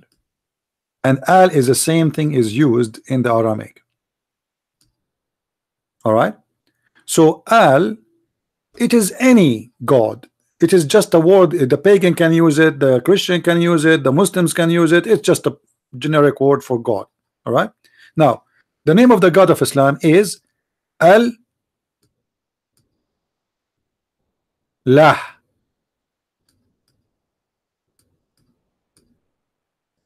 So the real name of the God of Islam is not Allah, as many people think, because it's connected. It is Al-Lah. Al mean God. Lah is the real name of the God of Islam. This is why if we go to chapter 1 verse number 2 in the Quran, it says Alhamdulillah Rabbul Alamin. Alhamdulillah. You remember we're talking about Muhammad, about Ahmad. Alhamd is coming from Ahmad, the grateful, thankful, grateful to God. So Alhamdulillah, li, Hamdulillah. What is the li here before lah? This is not a word meaning God, no. The letter here li is equal to, let me change the color so you can recognize what I'm talking about. Hold on. Here this li before lah is equal to 2 in English. So thankful to lah. This is the real name of the God of Islam. And this is in chapter 1 verse number 2 in the Quran. You will notice in chapter number 1 verse number 1 that the name appear there is Allah, which means A and L and lah, this one. But in verse number 2, the one is appearing is this one, Li lah. You cannot take letters out of the names if it is a name. You can take them off because they are additional. You know what I mean? Do we agree? If a name there's additional letters to it, you can take it off. But if it is part of the name, you cannot take it off. That's it. This is the name. If somebody, his name is George, you cannot take the G off. That's it. But if it is before him, there's the, you can take the da off. It doesn't belong to the name. This is why here you will see that the L is disappear. Here there's no L.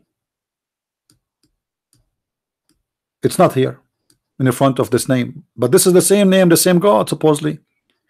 So why it's removed? Because simply it's not part of the name anyway. And if you go right now and search what lah mean, you will see that lah is the moon god. You see, the Muslim, they will say to you that the Quran says don't worship the moon. Who said that the Muslims worship the moon? The moon god is the moon god, not the moon.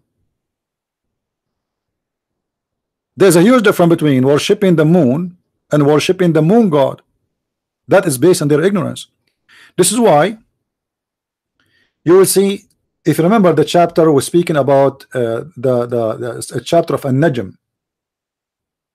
The chapter of An-Najm. Let us go there.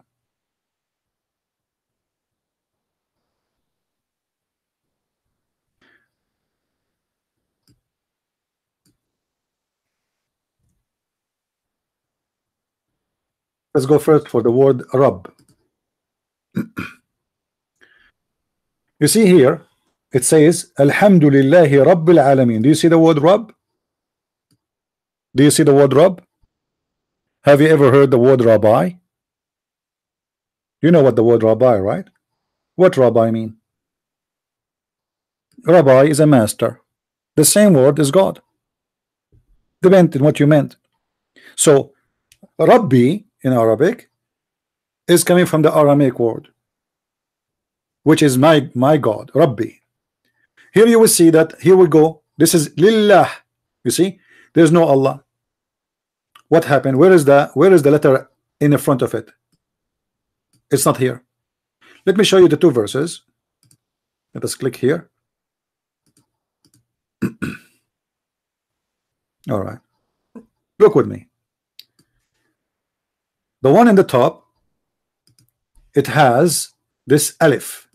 In Arabic we call it alif. This is letter A. This is equal to letter A. But this one here, let us zoom in more so you guys can get better view. I hope it's clear for you, huh? Now here we don't have this letter here. Here you see this area here, it's not there. Why? What happened? Can we take it off?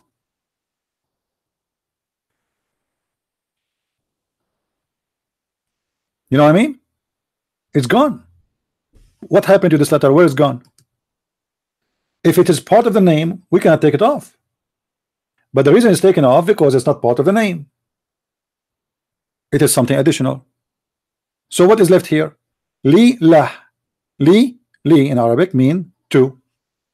So alhamdu, grateful to lah. So what is the God name?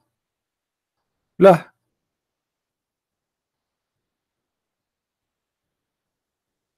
I mean, I'm showing you the Quran in front of your eyes. I'm not adding things. All right. That is the true name of the God of Islam. As simple as that.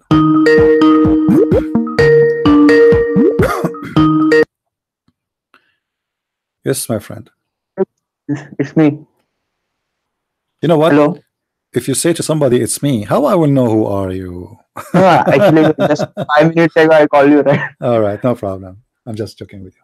Actually, I don't want to. I don't want you to know my name because there are lots of Muslims here, so my life will Okay, be at risk. no problem. But by the way, if somebody call and your name in Skype have a real name, you can go and do editing because sometimes it appear in the screen. So you better change the name you have in Skype if you don't want anyone to know your name. Just to let you know. So is my name on showing on YouTube? Yeah, we are in YouTube, as Is, you know. Yeah. no, is my name showing on YouTube? No, right now, no. But I'm saying it's better. Yeah, I will do it. I Better. didn't think about it. Yeah, I will do it. Actually, I got that video which I was talking about. That some Muslim guy was saying you don't do Arabic and all. So I got that link. So you want me to paste it or something? Because in that video, that guy has shown your pic. I means your original pic. So in case if you don't mind, then I will. How even the Muslim they knew that this is my original pic anyway. You see the Muslims how funny they are. If Christian Prince is not going anywhere and he is not showing himself in the camera, so if the Muslims they knew how I look like, why I'm not showing myself anyway? Anyway, you can post whatever you want, my friend. I don't care. But Okay. we don't spread the propaganda of the Muslims. All right, we don't really care if the video is hosted by Muslims. We don't want it.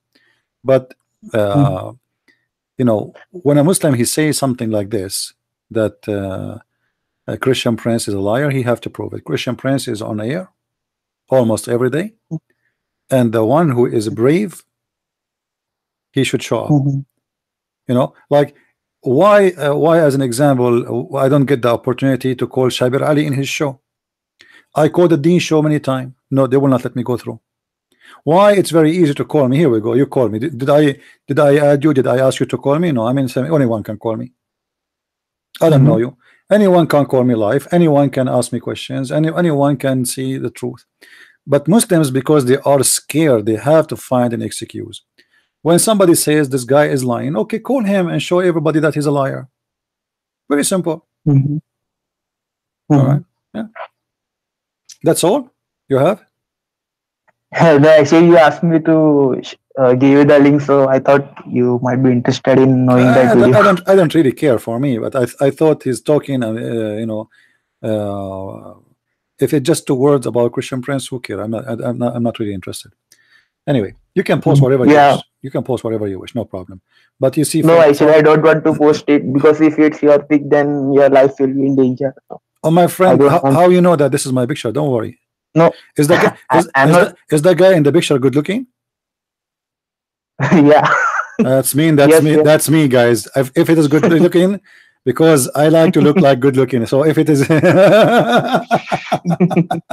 I was afraid they will put like a picture of a monkey or something. I mean, that's good. At least they got the picture of a good looking guy. All right, maybe I will find someone finally to marry me after this picture is posted. That's a relief. Well, thank you, my friend. Thank you. Take care. Sorry to cut you off from the topic. No problem. Take care. Anyway, desperate Muslims. Abdul, yeah, Abdul. Now, who is a Muslim here? Honestly, he have the courage and the knowledge to correct us in anything I said. Who wanna do it?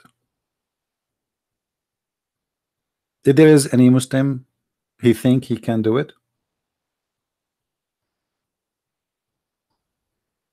Who of you have a question you would like to call me? Not necessarily a Muslim. I mean, obviously the Muslims are scared. Anyone? They don't have the courage. They knew that, you see, the Muslims, my friend, they will be all over you if they think they have a chance to survive the match.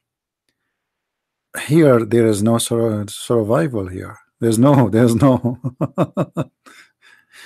how many Muslims they are fighting over to debate David Wood? The reason is simple. The guy don't speak Arabic. He's not an Arab. His knowledge is limited about Islam, because whatever he learned is going to be from the translation. and all Islamic translation is fabricated. Let me show you an example. I will give you an example of the fabricated translation. All right, hold on. Let us go to the hadith. All the Quran translation is fake. I showed you hundreds of times, but let us show you an example here. Not only the fake translation, they delete verse, they delete the whole story, almost is gone. Let me show you.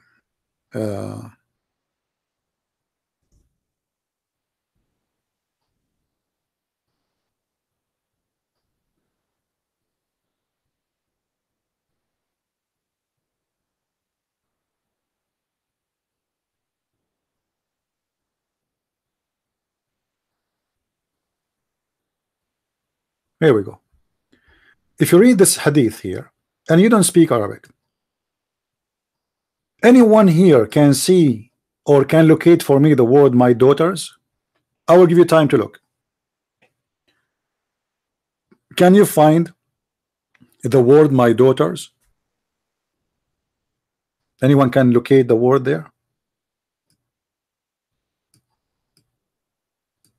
Anywhere in the hadith, Aisha, she said, Muhammad, he asked her about the dolls. She have dolls. He said to her, what is this? Anyone see there? It says she is saying those are my daughters. No. Look with me in Arabic. Look. And let us read together. فهبت ريح فكشفت ناحية الستر عن بنات لعائشة لعب فقال ما هذا يا عائشة؟ قالت بناتي. All of this is gone. From this part here to this part here, it's gone. It's not in English. Nowhere it can be found. Why they took it off? Because Aisha, she's saying here, Muhammad, he asked her, what those toys? Muhammad is like, what is this? You know, she said, this is my daughters. This is what it says, Banati. My daughters. The wife of the prophet, she have dolls and she called them her daughters. And the Muslims, they knew how embarrassing that is. So how we can get rid of this story? We translate the hadith and we delete the whole part where she is saying those are my daughters. Now if there is any Muslim dare to say this is a lie, it doesn't say so. Any Muslim now, we speak now, he dare to say you are lying, it does not say that.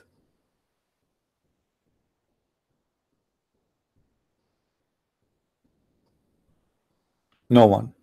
So who is the liar? Why in the English translation it doesn't say the same as in Arabic? This is why, my friend, they debate those who don't speak Arabic. And me, not only I speak Arabic, I mean this is one of my advantage. I speak Arabic, and speaking Arabic is the key to find the secrets of this cult. I spend my life studying.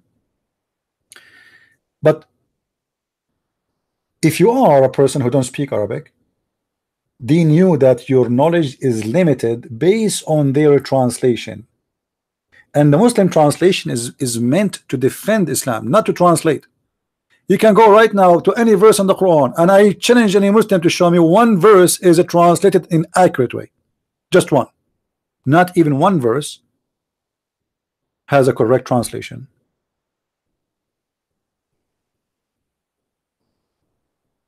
Why? Actually, even Muslims don't accept the Islamic translation by themselves. Do you know why? The Islamic translation is meant to convert people, to fool people, not to translate.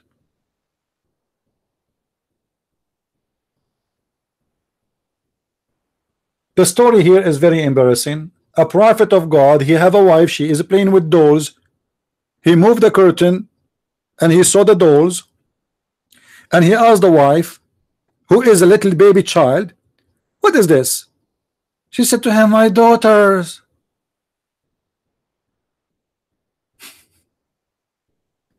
This is why it is totally deleted. It cannot be found anywhere in the translation.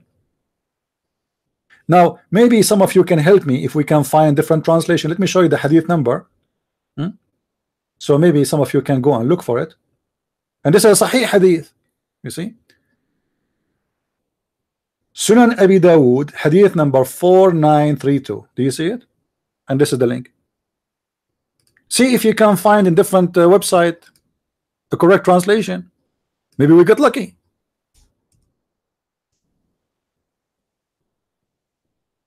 But they don't.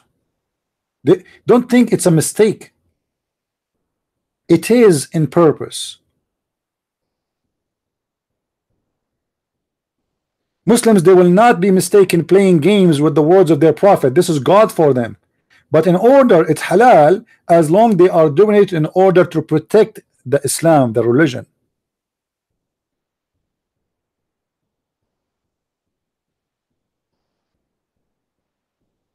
Yeah, it says there in the front of our eyes. You see, Muslims, they are watching.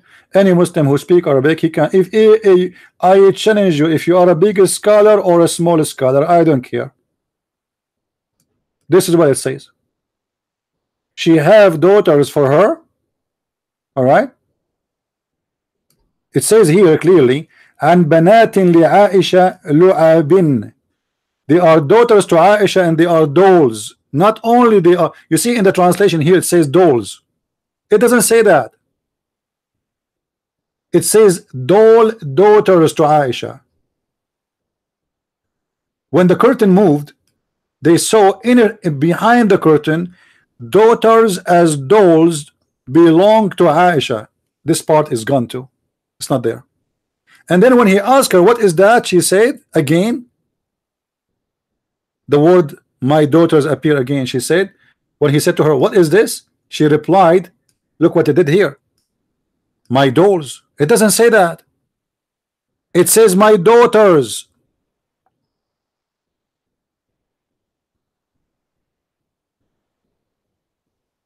The wife of the prophet consider her dolls her daughters. Can you tell how young she is?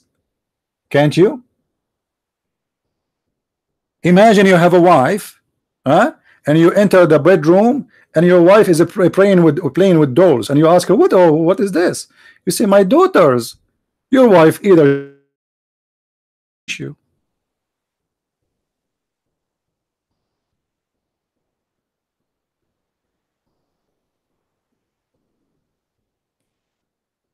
Do we have any brave Abdul?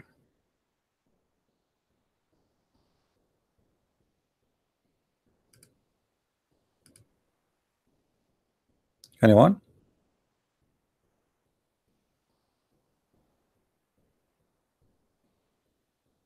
It is complete 7 versions of the Quran supposedly. 7 ahraf. When we say 7 ahraf, we are talking about 7 books. All right. This is why Muhammad, he was asking the angel supposedly and asking Allah to send the Quran in 7 books, which is presenting 7 recitation. Now, remember, Muhammad was living in Quraysh, and Quraysh tribe is so small, it's so tiny. I mean, why you need 7? What 7 dialect? And okay, when Muhammad, he said, if the Muslim, they are saying this is a 7 dialect, let us go for the sake of argument, say, okay, it's a 7 dialect. So the people, they will not understand the Quran, and those are Arab, pure Arab. They will not understand the Quran if it came in the language of Quraysh or the dialect of Quraysh. If we go and see the recitation, we will find the words are different. It's not the same. Even verses sometimes are missing. However, look what the hadith says. Jibreel came to Muhammad and said to him, Allah has commanded you to recite to your people the Quran in 1 dialect. This is the translation. It doesn't say that. It says in 1 harf. 1 harf would mean 1 recitation. There is a different recitation. The reason Muhammad, he came with this, because Muhammad, he cannot repeat the same verse twice correctly. So he have to cover his ass Why yesterday you said something? Especially I'm talking about a book. You see, if I tell you what happened with me yesterday, I can say it in different way, and it doesn't hurt. But when I am saying that God gave me word by word something, and then second day I give you the story again, but the words are changing. You know what I mean? It's mean you're lying. Because Muhammad is claiming that every word there is coming from Allah as he gave it. So now how he can explain that what he said yesterday in the front of this group about this thing or this verse is not the same he said the second day about different group about the same verse. So he have to say, oh, you know what, Allah, he gave me the Quran in 7 letters. So now Muhammad is explaining why.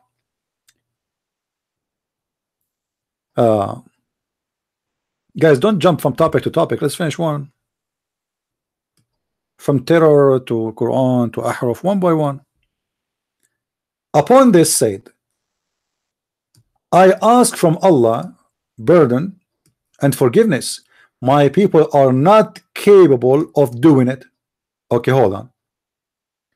Don't the Muslims, they say to us, we have one Quran now? Don't they say that? This is what we hear always from Muslims. We have one Quran. Muhammad, he said, if you have one Quran, you are incapable of understanding Islam. Muhammad saying that, not me. It is Muhammad who's saying that. It's in front of your eyes, and this is the Muslim translation. So what is the reason Muhammad is asking for? Because one Quran is not enough. His people are stupid and they are dumb, and they will not understand the Quran if it is coming in one version. So we need more. Then Jibreel, he came with a second delivery. He gave him second Quran.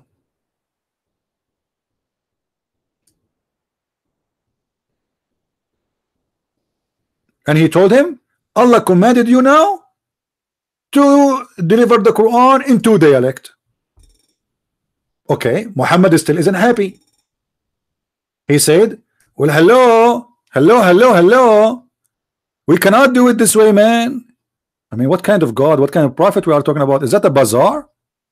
It's like a bazaar in the Middle East. You go there, you tell them what is the price of this shirt, they say it to you $50. After 2 minutes talking to them, it's going to be 25. 3 minutes more, it is $10. Discuss, ask for more discount, is going to be $1. This is God. If God told, have you ever heard of a Musa saying to God, why you gave me only the 10 commandments? Give me more, man. I mean, who are you? You are just a prophet. A prophet is asking God, correcting God. Allah, he think that he is, or it is enough to send the Quran in one dialect, as the Muslims they claim. Muhammad, you don't agree. Muhammad is correcting Allah. My people are stupid. What I can do? Have you ever seen a smart Muslim? This is what Muhammad is saying to his God. Hey God, you are mistaken. You think those are Christians? Those are Muslims. Muhammadan. They are so dumb. You need to send me more Quran. But the whole idea is Muhammad, he cannot recite the same verse twice. This is why if you go in the Quran, you will see Muhammad trying to do his best more to cover his ass, because people, they laugh at him. So he says that Allah, he caused him to forget the Quran. All right.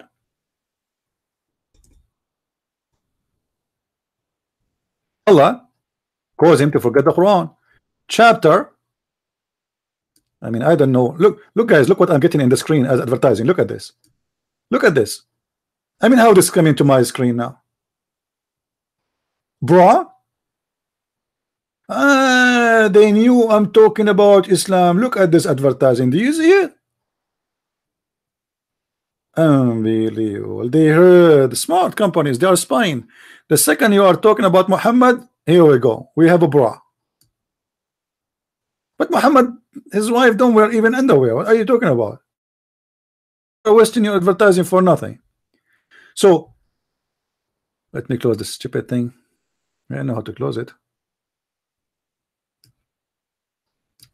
I know this browser does not have this before. This is new. Chapter 2 verse 106. Okay. وما ننسخ من آية أو ننسها نأتي بخير منها أو مثلها. Any verses we cause to be forgotten.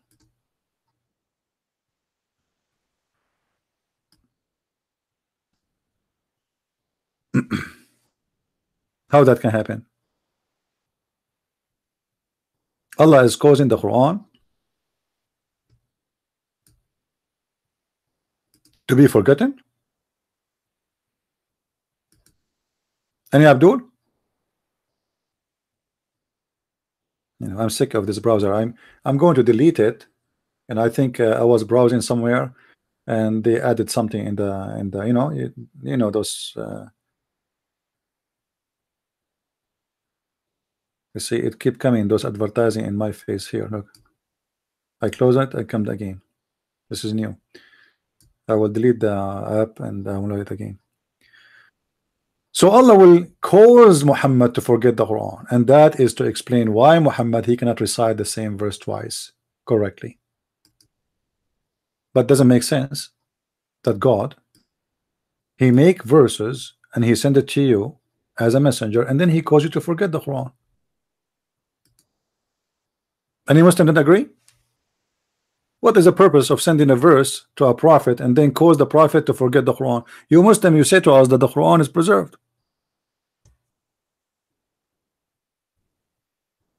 How the Quran is preserved and you Muslims memorize the Quran as you claim? Yet your prophet himself, he forgot the Quran, and Allah is the one causing him to forget the Quran. Actually, in the hadith, Muhammad, in one of the hadith, he says that once he heard a Muslim reciting the Quran, and then Muhammad he said, "Oh, you just remind me of verses I totally forgot."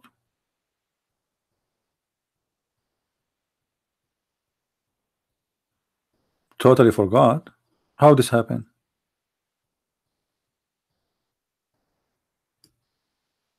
How he is a prophet? He is admitting that I forgot the Quran, and you just reminded me of it.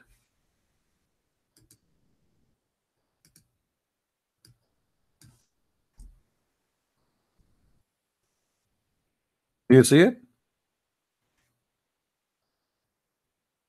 I was caused to forget or to forget. Muslims, who is the one who caused Muhammad to forget the Quran? Any Muslim can tell us? This is your prophet saying that such and such verses and such surahs I was caused to be forgotten or to forget. How this happened? The prophet of Islam, the Quran author, the Quran provider, the Quran vendor, he himself do not remember the Quran, he said. And you Muslims, you memorize the Quran, but your prophet do not memorize the Quran. Would that make sense to you?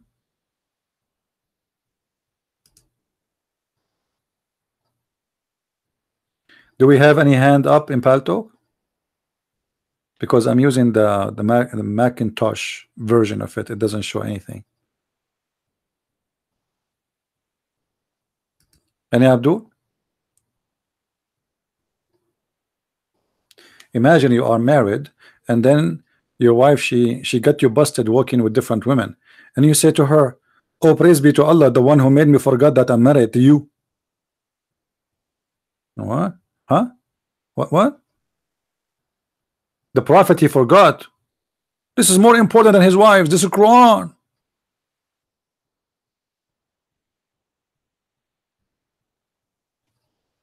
There's hands up? Okay, no hands.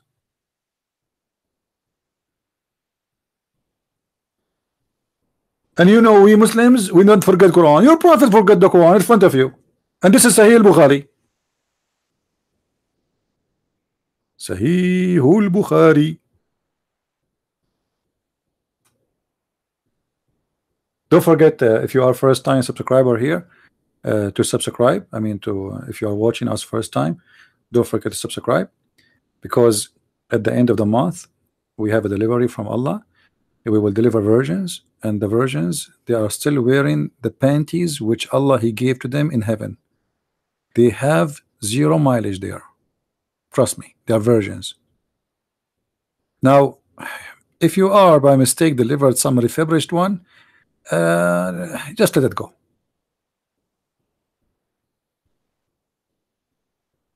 Any Abdul?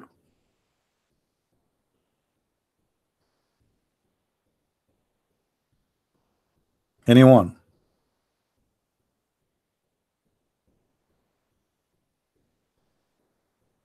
Yeah, you know, like you know, the Muslims, when they speak about women, by the way, nobody speak about dignity and honor as much as the Muslims. But guys, if you go in the Middle East, you will not believe it. You will not believe it. Sex everywhere. I mean, a very corrupt society.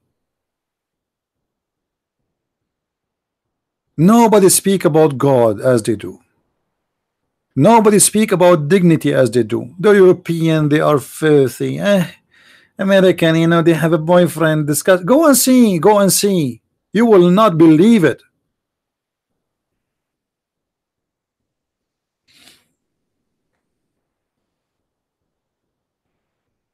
That is the truth, and the truth hurt.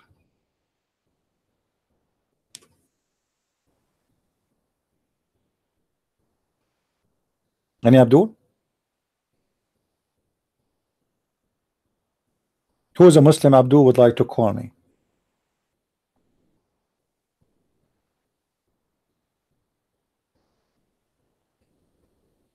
Who is a Muslim brave Abdul? He wanna show us Muhammad in the Bible. Okay, forget about the Quran. Show us Muhammad in the Bible. Who is a Muhammadan wanna show us Muhammad in the Bible?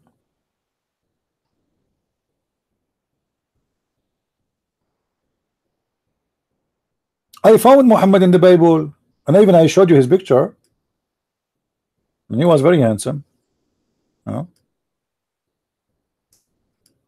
mean, I could not believe that I can find a picture for him after all those years. He's still young, handsome, looked like he was smoking hashish. Muhammad founded the Bible, huh? Must be true. That must be true. I mean, who can argue about that? So they could not find Muhammad in their book. They tried to find him in our book.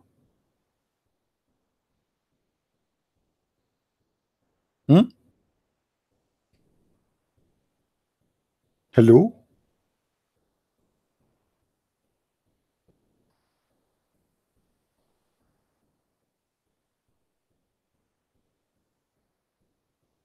I'm so upset that you can find, if you are not me, you can find tons of Muslims to debate you. If you are not me. And the poor me, I stand here for hours, keep saying any Abdul. How many times I said any Abdul tonight? Until now, 0 call. Not even one Abdul is willing to call us.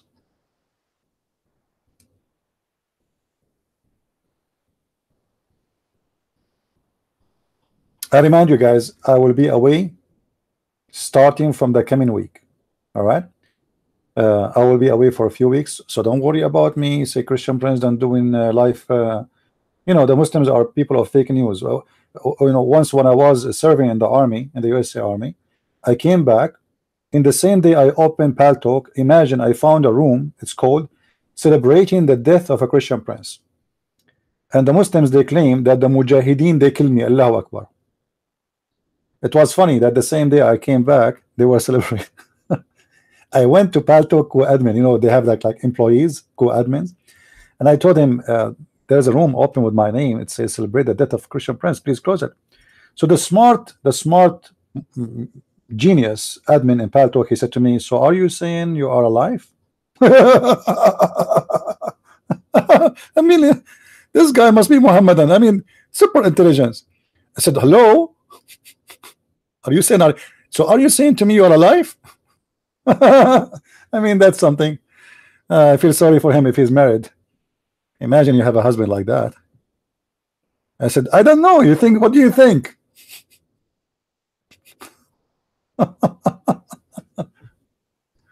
Are you saying you are alive? Yeah, there are people of fake news. So don't. They might say, you die, etc. You know them. Yeah. Any Abdul?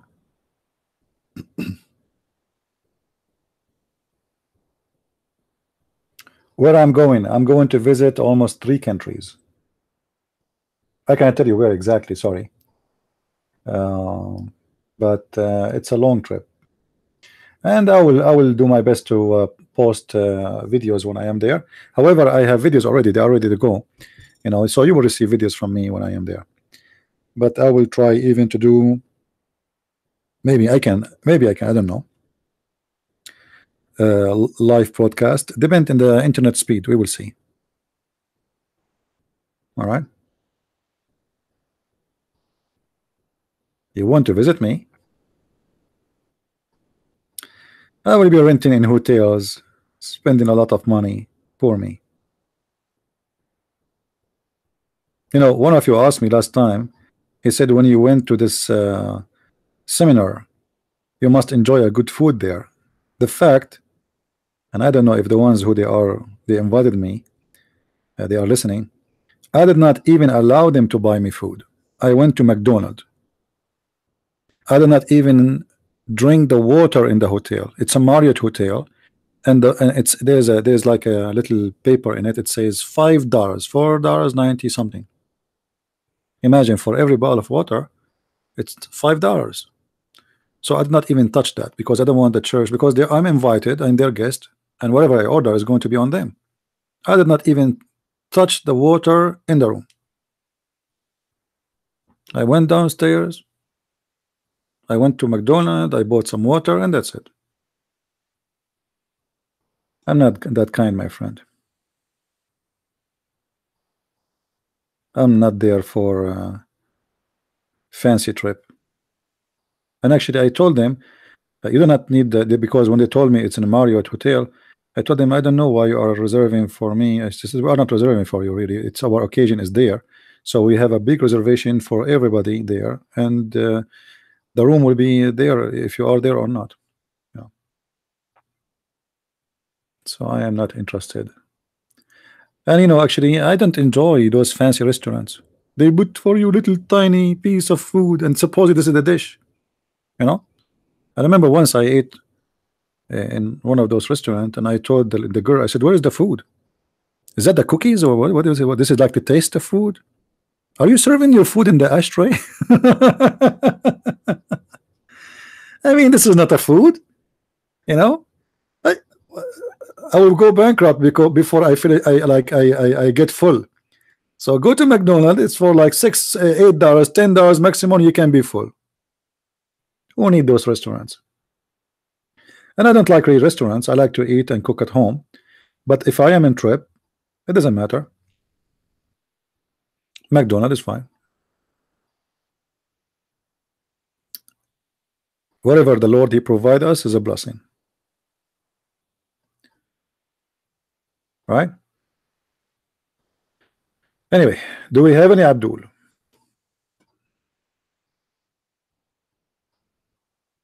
You do not need more people like me. That will be a disaster. Trust me. Now, guys, don't stop talking about me. Get me Abdul. You want to do me a favor? Get me Abdul. Look at this now. We are out of Abdul. What we will do now? We go flat tire. We change the tires of the car again. Every 15 minutes, we stop our car on the side of the highway in the way to our way to Mecca. And the excuse is maybe Abdul will stop by and help us to fix the car, and we talk to him about Islam. It's not working. So we need to find different strategy. We need a version. Who is a volunteer version is willing to take the microphone? If the Muslims, they hear only a virgin speaking in the microphone, a beautiful girl, especially if she's blonde, You will see the ring of the phone will not stop. Ta-da-dun, ta-da-dun, ta-da-dun, ta-da-dun. We have a Muslim here. Oh, we have a guy. His name is Kareem in Paltalk. You want to debate me? Kareem, put your hand up. I will give you the mic right away. Do you hear me, Mr. Kareem?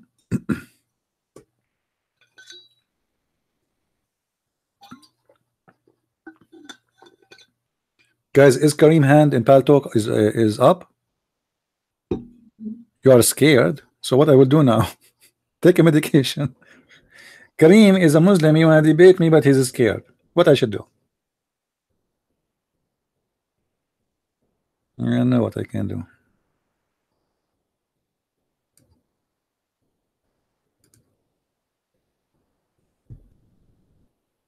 Anyone?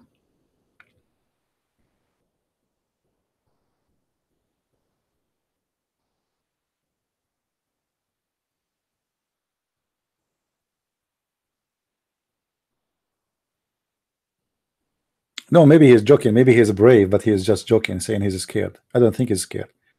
Take the mic, Kareem. Let me give him the mic in Paltalk. Let us see if he will take the mic.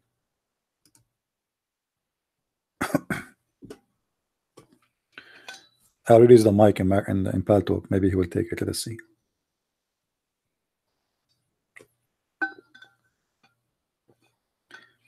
He is not even moving. He's playing dead now. So what happened, Kareem? You will not talk?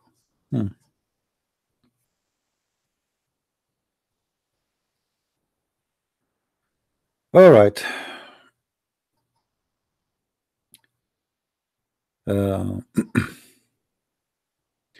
Now today is what? Today is a Friday. Okay.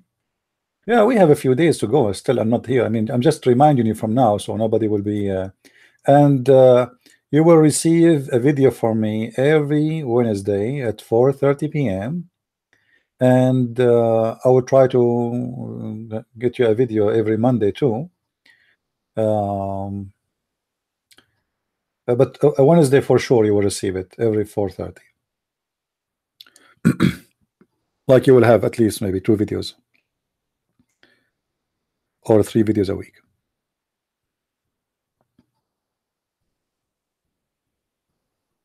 Do we have a Muslim in YouTube?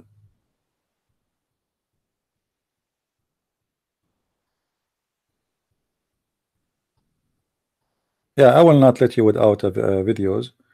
And the videos I will make, they are, you know, important, and they are they will be short. Many of you like the short videos. And you know the funny, when I make a short video, people they say, why you don't make long video? This is too short. When I make it long, people they say this is too long.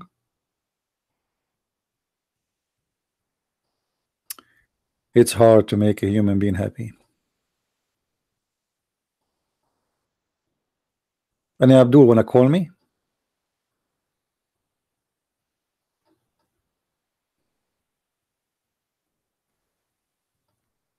Can you Abdul?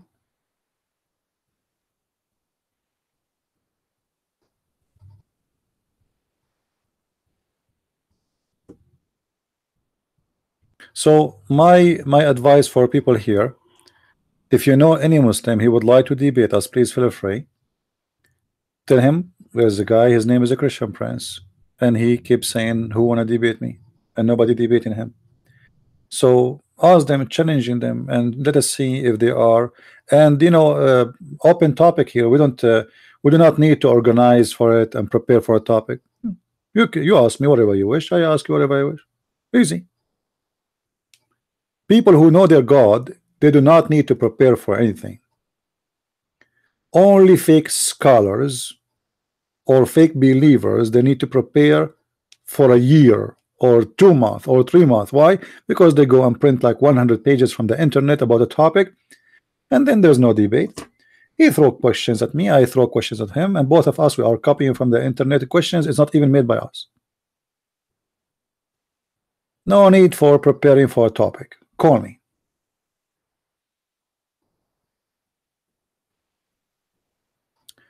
Can you talk about destiny in Islam? Yeah, we can talk about destiny. Destiny in Islam is very stupid. You see, we as a Christians, we have a different a kind of form of destiny, which mean, you know, like if God had choose me to be a prophet, that is a choice still, which mean God did not make Moses as a prophet and force him to be a prophet. You know what I mean? If Moses he don't want to, he will not obey God.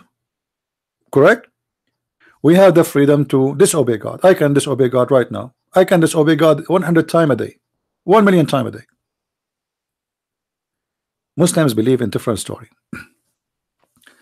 Destiny for us as a Christians can be in the following: that we are born to die. That is destiny. That is not a choice. Do we agree? Can be a destiny, but not the same as the Muslim destiny. Destiny in Islam is totally different. I am born, but I did not choose to die. I wish I can stay alive forever, but I cannot, you know. Now, Muhammadi have different idea what destiny is, and I will show you the example.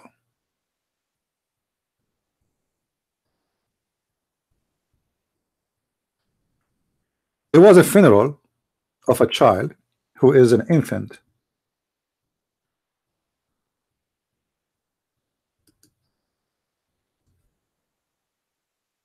It is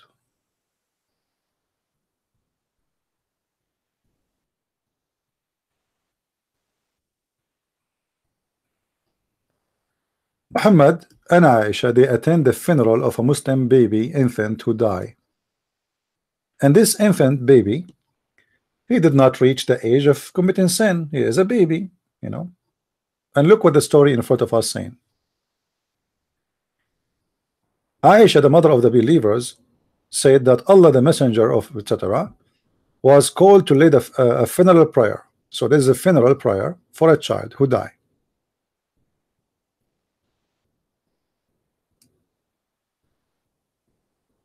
And then Aisha, she said, Allah messenger, there is a happiness for this child who is a bird from the birds of paradise, for it commit no sin.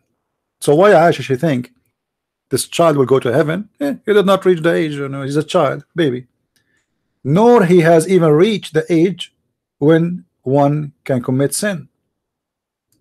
Muhammad disagreed. He said,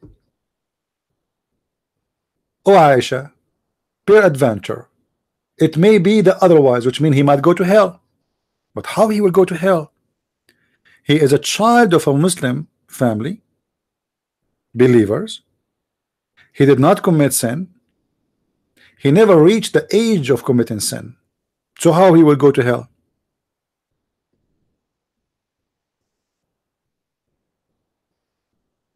That is destiny in Islam. Muhammad explained how. He said, because God created for paradise those who they are fit for it while they were in their father backbones. Muhammad believe that we are born, or the sperm of the man is coming from the backbone. So when is the decision is made for you to go to heaven or to hell? It's not about sin you do. It's not about people you kill or rape, so you go to hell. No. Before Allah, He created you. He decided for you where you will go.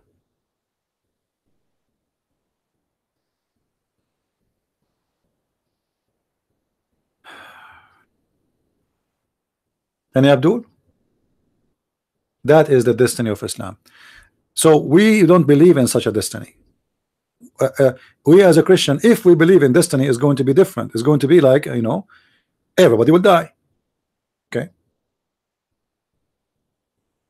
People, they, you know, they suffer. That is the destiny. God is He punish us. We are out of heaven for a reason. And to be out of heaven mean you need to sleep, you need to eat, you need to take medication, your teeth hurt, your heart, your blood pressure, you're suffering, you have to work, you have to feed your children, you have. But this is different destiny. The destiny we are talking about is about your action. Muhammad believe that it is Allah who control you, and you have no choice where you will go. It doesn't matter if you commit sin or not, for your destiny is made for you before you commit sin or you don't commit sin. This is why, if you remember, where Adam and Moses, they have a debate according to Muhammad, and this debate, Moses, he accused Adam that because of your sin we are out of heaven.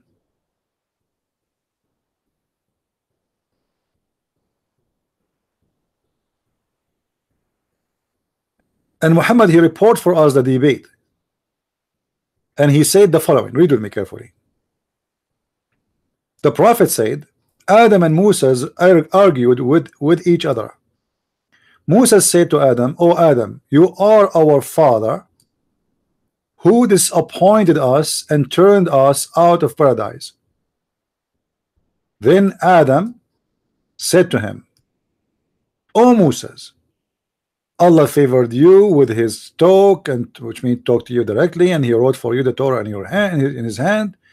Do you blame me for action which Allah has written in my fate 40 years before my creation?"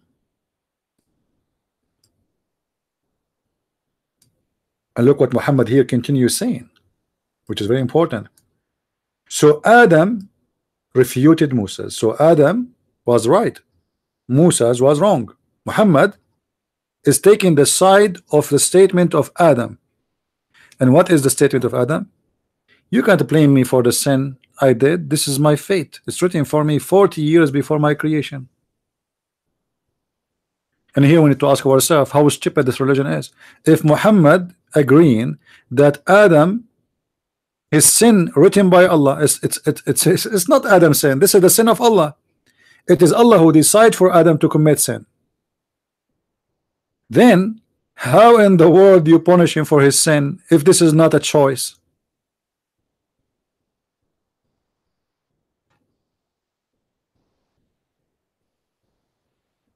You know what I mean?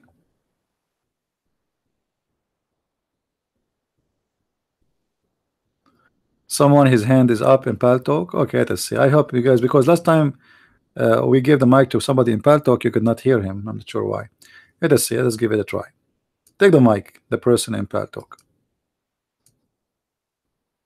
Hi, thank you. Let me just say, it was very interesting what you said. I was for a while suspecting that Do you hear, guys? Muslims believe in predestination. Do you hear her? And that they don't really have the freedom of choice, free will, as I believe in free will. But I wanted to ask you something about what you said. You said that the child in Christianity, there's an age that Muhammad said that he can still go to hell even though he's a child. But just to confirm, because I'm not a Christian, just to confirm, Christians don't believe that if you're not Baptist or if you don't believe in Jesus on whatever age, you're not going to also go to hell. Are you confirming that Christians don't believe that there's, in other words, there's actually a certain age that you're liable for your sin, even though you don't believe in Jesus, you're not going to go to hell. I'm just trying to confirm that you're telling me that Christianity teaches different, because I have heard Christians tell me, if you don't believe in Jesus, regardless, you're going to go to hell. So that's my question to you, and thank you very much. All right, my friend. Thank you for the... What? Oh, we have somebody who took the mic. Am I heard, guys? All right. Well, you know, I think maybe you misunderstood me. First of all, in Christianity, we don't believe in such a destiny. However, I believe it's strongly that the Bible is so clear that the children who never commit sin, they go to heaven. If you go to Matthew chapter 18, verse number 3, it says that if you don't become like those children, you will not go to heaven. So why they will go to heaven? Those children do not know Jesus yet. They don't understand even who is Jesus mean. Right? They're just little children. And here we're not talking about babies. We're talking about children who they can walk in their feet. You know, they are you know, not children who do not know even how to talk. So if the one who do not know, he just learned how to talk or he walk, he will go to heaven. What about the infant? God is about justice, right? So it is not justice to send somebody to hell for something he do not even know what it is. As an example, what if somebody is crazy? He is not a child. You know, when we say crazy, it's mean he have no ability to understand things. God is about justice. He would not judge him the same he judge you and judge me. If we believe in God to be absolute just, then justice mean you pay for your crime. And if you do not know even what a crime mean, how you will pay for it? All right. So this is not what we believe as a Christians. I was talking about the Muslims. The Muslims, we are talking about a child. I was showing in the screen. I don't know if you can, if you see us in YouTube, you can go. Let me post for you the link there in Palto, so you can watch us in the screen. Yeah. So this is the belief of the Muhammadan. The Muhammadan believe in this. We don't believe in this. This is madness. Why a child he will go to hell? I mean, that doesn't make sense. What for? What he did? What is justice? This God, he wrote the destiny of this child before he is born to go to hell. I mean, what kind of God this God is? Barbecue God? He just like to burn people for no reason? Obviously, yes. This is what Allah is about. So the logic of destiny in Islam is very stupid. And destiny, by the way, is one of the major pillars of Islam, to the point if you don't believe in destiny the way Muhammad is teaching it, you are not a Muslim. That's it. And as you see here, we spoke about Adam and Moses debating about the sin of Adam. And who is the winner? Adam. Why? Because he said my sin is not my sin, it is Allah. He wrote my sin for me 40 years before he created me. Okay, then Muslims, explain to us what the purpose of kicking Adam from heaven. Then the Muslim, they will say to you, oh, Allah did not really kick him out from heaven, it was his destiny to live in earth. You know, it's a, but because Islam is a stupid religion, it's a collection of religions, some from the Jews, some from the Christians, some from the Hindus, some from the Buddhas, some from the Sabians, some from everybody. Islam is like 20 some. You know, it's like a sexual party. Everything, if you put it together, is the most confusing picture because they don't match. The image of Islam is not, it does not match. It's a collection of many things. It's like, you know, when you do you know those puzzles, the pictures, you buy them, you know, guys, what I'm talking about, like a picture, you want to put it together, huh? Islam is puzzles, but from many pictures, and they don't match. So it doesn't matter how much you try to put it together, it doesn't work.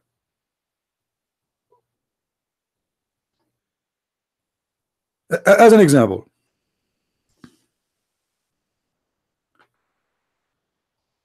we mentioned in the beginning, for those who were with us from the beginning or like an hours ago, that the whole universe was created for the sake of Muhammad.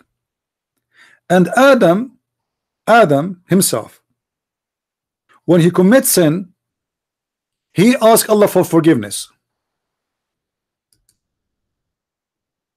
He asked Allah for forgiveness. Anyone knows why Allah forgave Adam?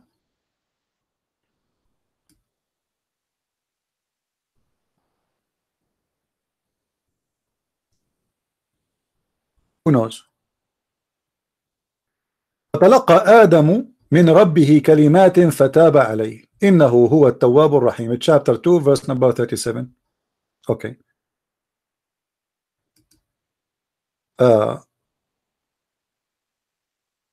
Adam, he received words from Allah and he forgive him. He forgive him. I mean, look how stupid the story is. If Allah forgive him, why he kick him out from heaven? Doesn't make sense. Number two, why Allah he forgive him? If you go and read the story behind this verse, you will find out that Adam, after he commits sin, he said to Allah, Allah please forgive me. Allah said no. He said, Allah please forgive me, man. No. Allah please, come on, please, please, please, please. No, no, don't try. Then Adam, he remembered that when Allah created him in a Friday afternoon, before the bus come, he lifted his eyes up and he saw in the throne of Allah the name of Muhammad. So Adam said, bingo, this guy must be like a close to Allah. So look what he said to Allah. He said, please forgive me for the sake of Muhammad. What? Please, please forgive me for the sake of Muhammad. Let me show you the hadith. Hold on. Here we go. This is the hadith in the front of your eyes. The Prophet of Allah sallallahu alaihi wasallam said, Allah, when he said, when Adam he made mistake, which means sin, he asked Allah, I ask you for the sake of Muhammad to forgive me. What? What? What? I ask you for the sake of Muhammad to forgive me.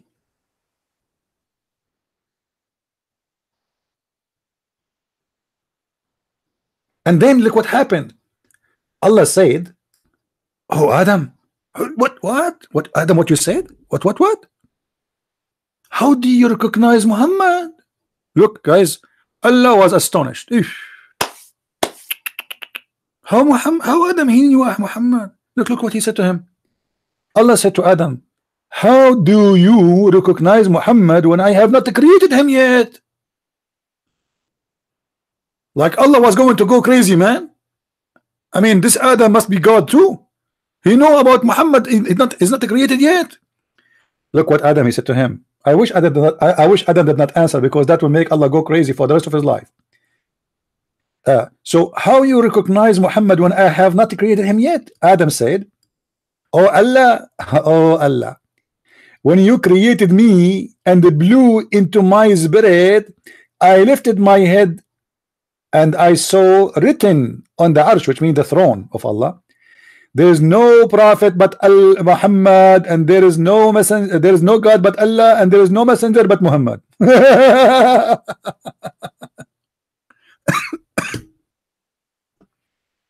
This is a religion?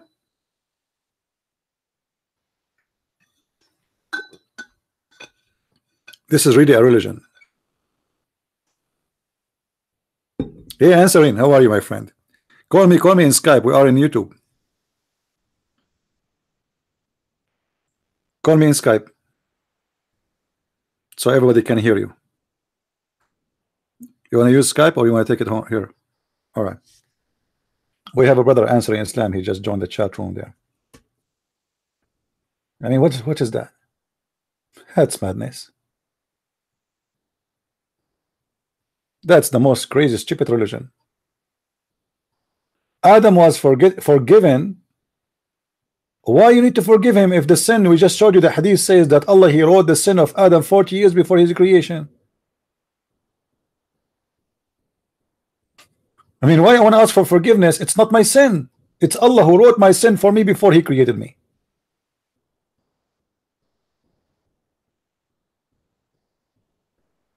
You see, based on this story here, what they claim based on this hadith here, that everything was exist for the sake of Muhammad. However, some Muslims, they say that the first thing Allah created, it was his light, and Muhammad is from the light of Allah. And that will take us to the Shia. The Shia, they believe that all Muhammad family, including Muhammad, they are made out of light. They are made out of light.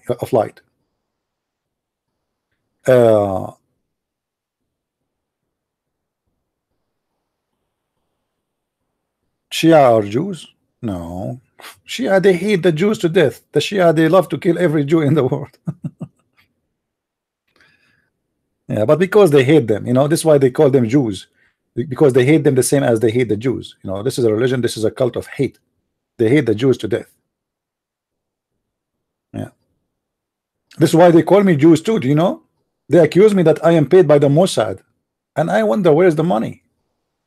I mean, that's disgusting. At least send me the money, Mossad. Each time I make a video saying that Israel is the land of Israel, I mean, this is the land of Israel. Even the Quran says so. They say he's paid by the Jews.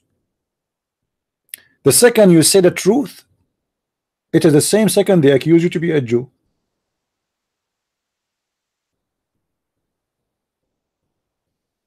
You know? They have already accusation. You know, just say something against Islam. They will make you a Hindu. They will make you a Jew. Depend. You know. Do we have any Abdul?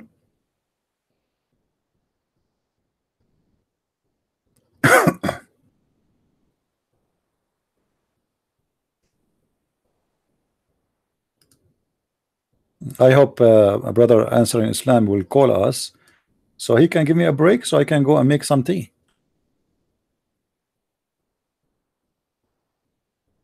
I don't see him coming in Paltalk yet, in Skype yet.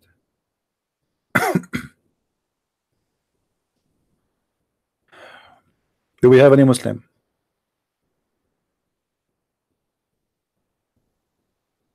I mean, look at this guy, this cult. Allah forgiving sin of a human being, Adam, the father of mankind, supposedly for the sake of name written in his chair. And why the name of Muhammad is written in the chair of Allah? I mean, obviously this Allah is obsessed with Muhammad. This God, he have nothing to do. The first thing he do, oh, my name does not have name Muhammad here. My chair does not have the name of Muhammad. Let me write the name of Muhammad in my chair.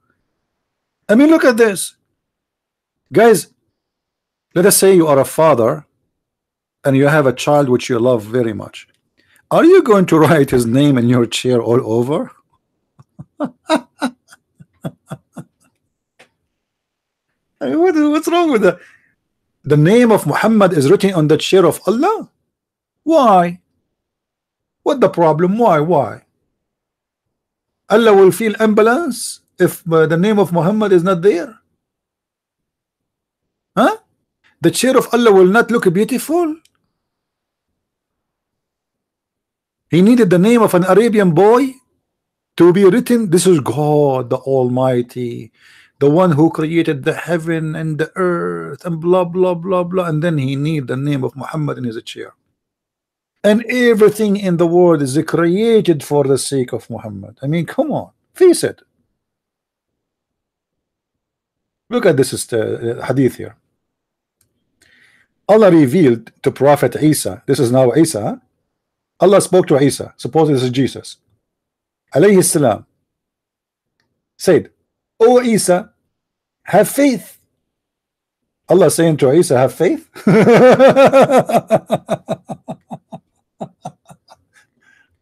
All right.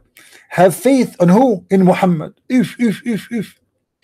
Here we go. Allah is asking Isa to convert to Islam, but Muhammad is not coming yet. Why Allah is saying to Isa to believe in Muhammad? I mean, he is not there. So what is the duty of Isa at that time? Huh?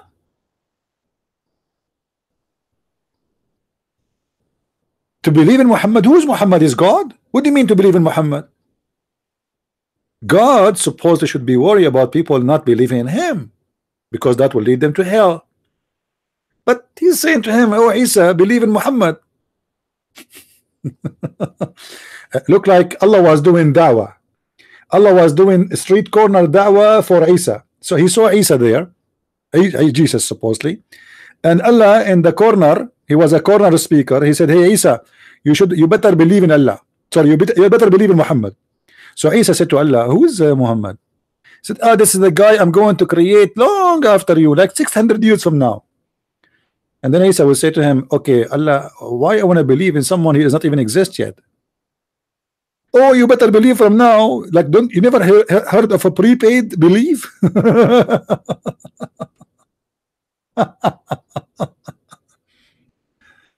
Ah, that's stupid religion. It's made by the man for the glory of the man, and this man is a horny, corrupt scam. All his concern is his penis and his balls.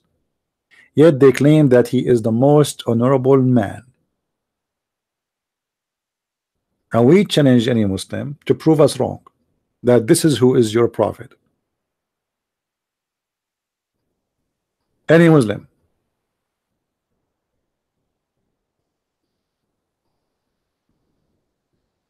Any Muslim.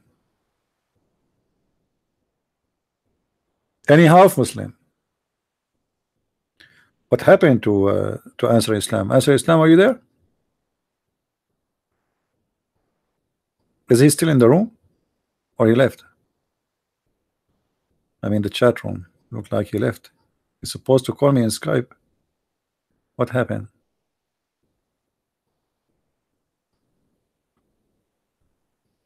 You want to ask me something? Okay, Yahudiya, go ahead.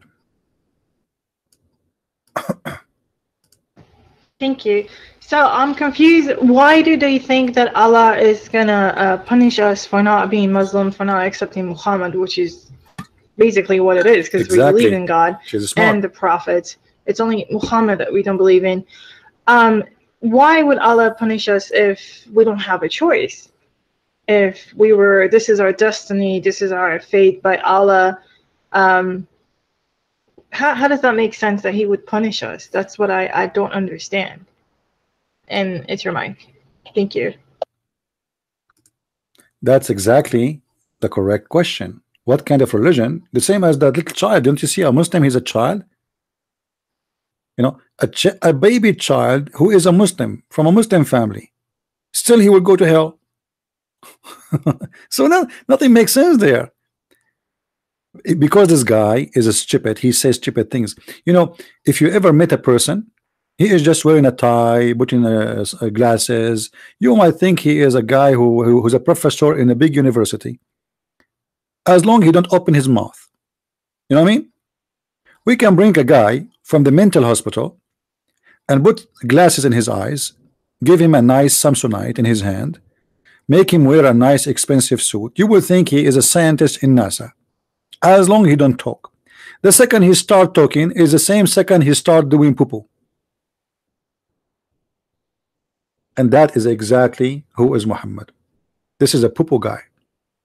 The more he talk, the more he make poo-poo. You don't talk, you do poo-poo. I challenge any Muslim is listening right now to choose from me one chapter in the Quran is poo-poo free. Anyone? I challenge you. Yeah, I said poo-poo in the church.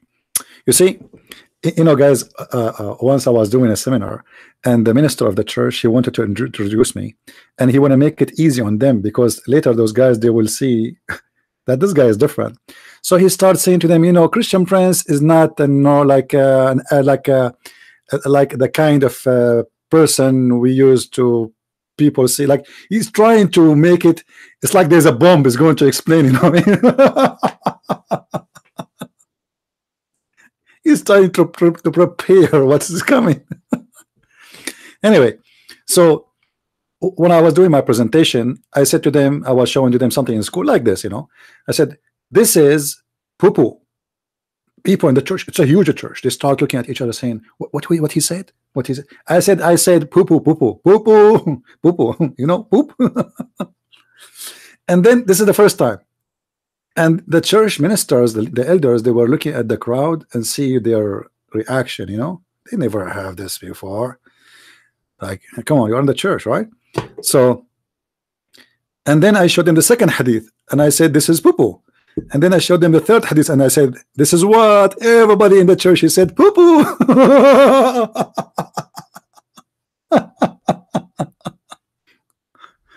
Well, this is the truth, my friend. It is poo-poo. Muhammad, he don't talk. Muhammad, when he talk, he do poo-poo. Right? and I am here to challenge anyone to prove me wrong. This is Pupu. What do you see in front of you is Pupu. This is a guy, he is trying to make himself God. God himself is going and doing da'wah. He is inviting Jesus to believe in Muhammad. Why? Is Jesus as a kafir? Any Muslim can answer. Why Jesus, who exists 600 years before Muhammad, need to believe in Muhammad? What does that mean?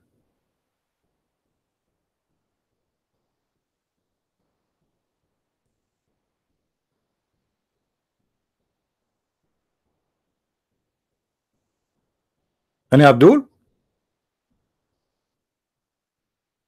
Why a prophet of God? Muslim, they say that Isa is a prophet of God. Okay. Why Jesus, who came long before Muhammad, need to believe in Muhammad? He's not saved yet?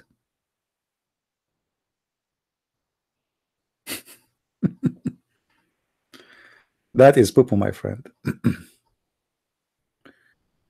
That is Pupu.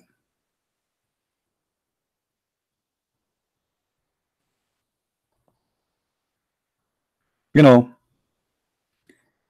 when you live in a country is ruled by Hitler, who dare not to say hi Hitler? Nobody. You know what I mean? That is Muhammad. They don't really, most of Muslims have no idea what Islam is about, but everybody's saying hi Muhammad, hi Hitler. It's fear. This is why you see in the time of Muhammad, the Arab did not want him. They did not believe in him. The day Muhammad he died, tens of thousands of people apostate. Tens of thousands. Go and read history. Go and search right now in Google for the war of apostate. The same day he died is the same day they left Islam. This is how much they hate Islam.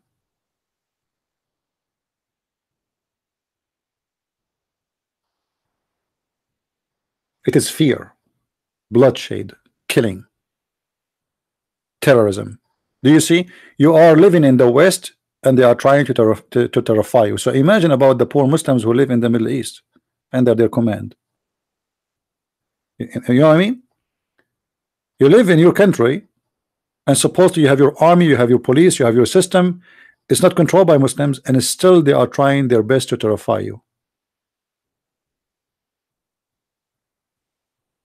And you know, Western countries until now do not know really how to deal with Islam.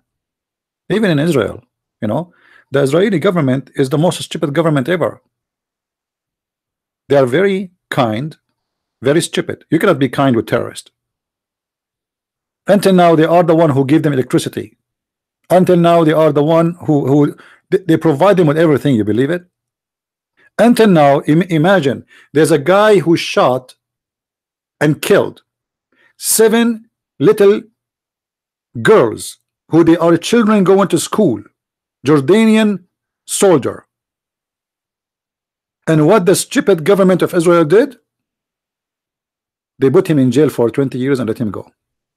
And now he is proud about what he did. Every single country in the world, they have a law. It says execution for the criminals.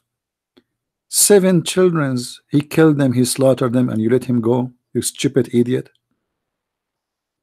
Who is this idiot who let this criminal go?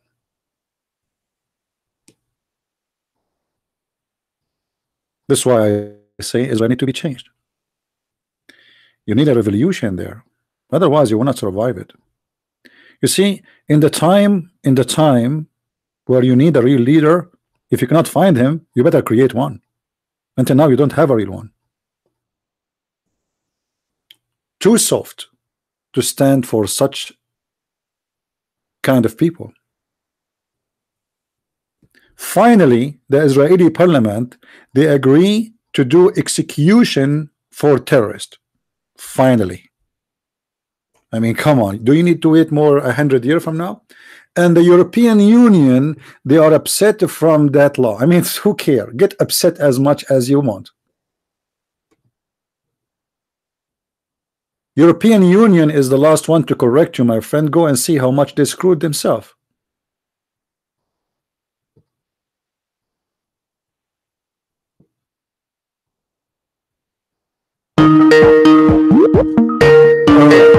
We have our friend Darius. How are you, my friend?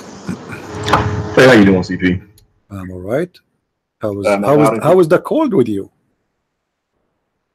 What do you mean by the cold? You don't have cold? It's minus 23 here. We actually got a bit of a break. Really? Yeah, it's up to about 40 degrees now. Oh man, here it's a freezing. Unbelievable. Yeah, it feels like summertime. I feel like going out. I bought some food for the birds. You know, I went outside for 4 minutes. I did not wear gloves. You know, 4 minutes. I cannot feel my fingers no more. And yeah, I don't know. I mean, God is amazing how those little birds can survive it.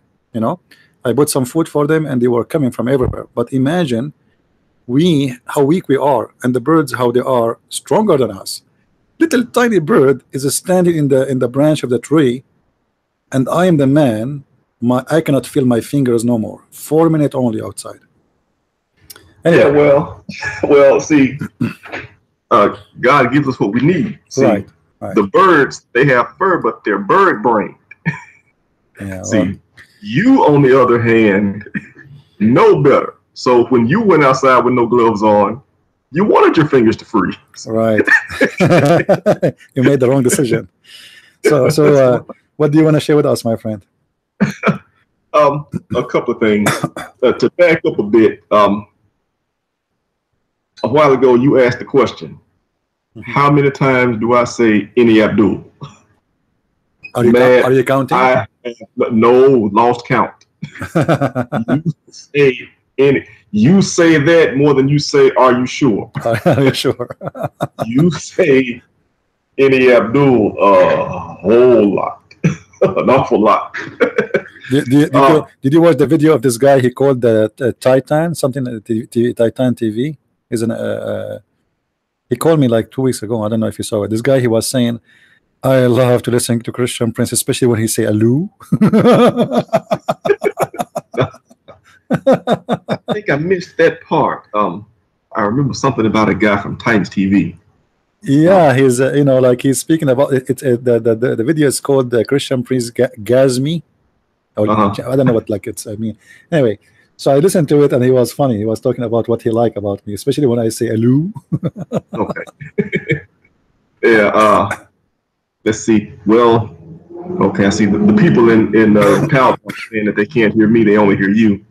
That's because I'm calling on Skype, not in PAL Talk. So if somebody can get that message to them, that's why. It's strange. It should lead to there because my speakers is linked. I think this is the problem. I need to find a software to fix that. It's okay. We will tell them later what you said. Go ahead. Okay. Yeah. Well, they can. If you want to hear him, what he's saying, here we go. This is the link of YouTube. You can mute PAL Talk and click at the link in YouTube, and you will hear what he's saying. That's very easy. All right. Go ahead. Yeah. Because one thing I actually wanted to the lady in PAL Talk, Anna. She's asking questions about Islam, and it seems like she's looking for a consistent theology, reading the text and trying to develop a theology from the text of Islam. And I was just going to save her the trouble and get to the bottom line, tell her what the bottom line is. The bottom line of Islam and all the hadiths and everything else is that Muhammad is supreme. That's the bottom line. And she would get an easier understanding of it if she kind of walked through the history of it. And at every point, she would ask herself, how does this help Muhammad? When this verse was revealed, how did it help Muhammad? Because that's what the Quran does. It serves Muhammad. The idea is not really to bring us closer to God. It's to be the slave of Muhammad. Yeah, that's what it is. It's not to bring us closer to God. It's to put us under Muhammad, under the feet of this man. Right, under Muhammad, and you see that throughout. It's really the only consistent thing. Everything else you see at one place, it will say this idea, and then the next place it's against that same idea. But the supremacy of Muhammad That is the point. Doesn't undermine that. You know, if Allah makes a rule and Muhammad wants to go against it, lo and behold, yeah, there is a verse. Muhammad is the winner, right? That's it. Who care what Allah says anyway? I mean, Muhammad, he says something, that's it. That's it. That's it. I mean, and you should look at it in that light. And like you say, it's a polemic. Well, it's not a polemic. It's an idea to, I don't know what the word is, a propaganda to that effect. At first, to give him supremacy over the other Arabs and the people around him. And this is Darius Cole talking. This is Darius talking. To give him supremacy over the people around him. And then when you look at the verses and such, it is to apologize for Muhammad, to cast him in the most favorable light. Even when we look at the things it says about Jesus, it is to keep the idea of Jesus underneath Muhammad. You know, that's what it is. Let me tell you how a Muhammadan look like when he try. Somebody's trying to call. Give us a few minutes, please, and you can call back. Look at this picture, Darius. I don't know if you can see it. Yeah, I actually, hold on. I'm muted. Yeah, this is how a Muhammadan he look like when he received verses about the Quran or in the Hadith. You know, he is like like what? Huh? Huh? It must be true. Must be true. It must be true for sure. I mean, this is amazing, astonishing. I'm very astonished. Especially when the Prophet he start talking about science and how Allah he make babies. Yeah, and all that stuff, and they just, you know, explain it away, you know, and you know, so because she was asking questions of why they say this and why they say that, and this about the Jews and that about the Jews. Yeah. Most of that is just looking for a permission slip. They need something to scapegoat. So yeah. Looks like Jews is it. I mean, God knows. I should ask her. They do an awful lot to Muslims, though, don't they? What is it? What? How many Jews is it in Israel? 6 million.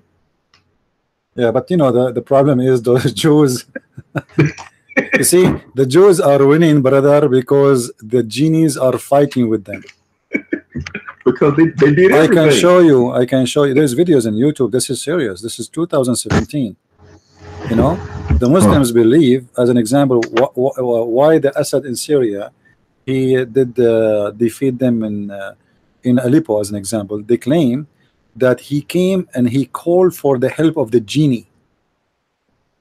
There was genie fighting with him in the field. It's not the Russian airplanes. I'm sorry. Did you say Assad? The Assad, the president of Syria.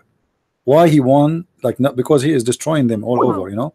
So why he won the war against them? They claim that the Assad, the Shia, they called for the genie, the shaitan, to help them, and the genie he sent an army, and he was the one was shooting at them and killing them. It was not really, you know. There's somebody is calling like many times. Let us see. Can you hang up just for a minute? Maybe it's a Muslim.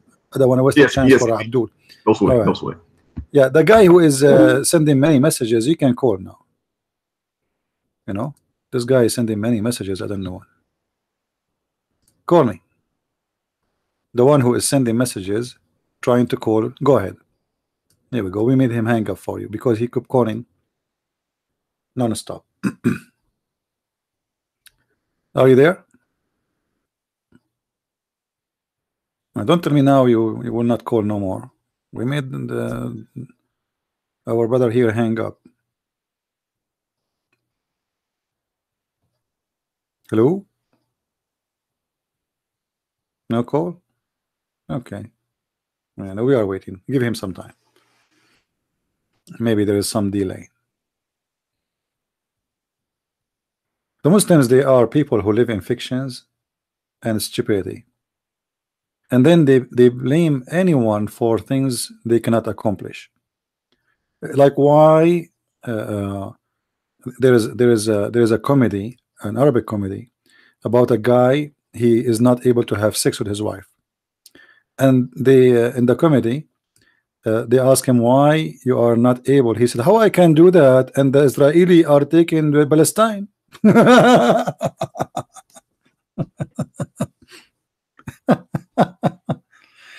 I mean, obviously his private part cannot function no more because of the Jews. And this is exactly what Muhammad he said to them. If you remember, Muhammad he said in the hadith, if there is no Jews, there is no food will decay, will be damaged. So he blamed the Jews even for the food to be damaged. Why we have a damaged food? Why? Because of the Jews.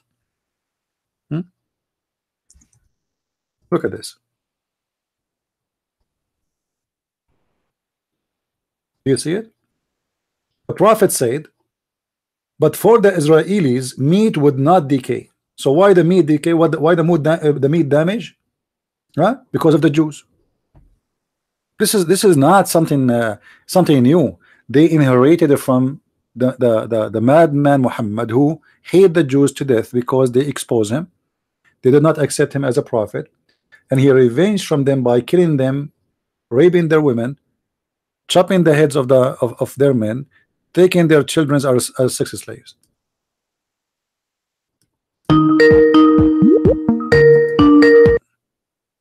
Hello? Sign on. Amiga Mia 1. Oh, why is the vacuum on? Damn it. What? Hello? I was calling back, but I can't hear anything now.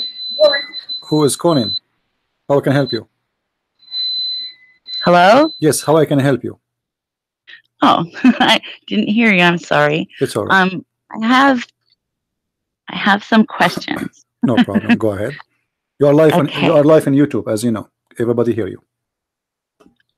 Well, don't tell me that, or I'll get nervous and hang up. Well, you are in YouTube. I don't know. If you want to hang up, it's up to you. We are live. No, I'm okay. All right. One of my questions is there a verse in the Quran that actually says that it's okay for Muslim men, to have sex with young boys, and it's not considered homosexuality? Well, the Muslims, they deny that this exists in the Quran. However, the Quran promised the Muslims that in the heaven, Allah will give them what it's called ghulman, and those ghulman, they will not bleed. If we ask the Muslims why the Quran says they will not bleed, they will say, oh, because they will not get drunk. But bleeding have nothing to do with getting drunk. Same time, why they will get drunk if they are boys and they are the servant? Servant don't drink, only the masters, right? So those are obviously sex slaves, who they are made for the sake of the joy of those Muslims. This is why the Quran described them as pretty boys, and they are very handsome boys, pretty, and they are very white, because the Arab are obsessed with the white color. So if you read with me so here in chapter 52, you're not talking about the 40s. You're talking about the young men that are servants. No, those are not young. Those are not young men. Those are boys, not young men. No, they are not. They are not young men. Those are boys. It says here. This is chapter 52, verse number 24. It says, وَيَطُوفُ عَلَيْهِمْ غُلْمَانٌ لَهُمْ كَأَنَّهُمْ لُؤْلُؤٌ مَكْنُونٌ. And around them, there will be the Muslim. They translate this as servant, but those are young boys who they are very pretty and very white, like pearls, you know. So what is the duty of those boys? The Muslim, they will say they are a servant, you know, they will serve us.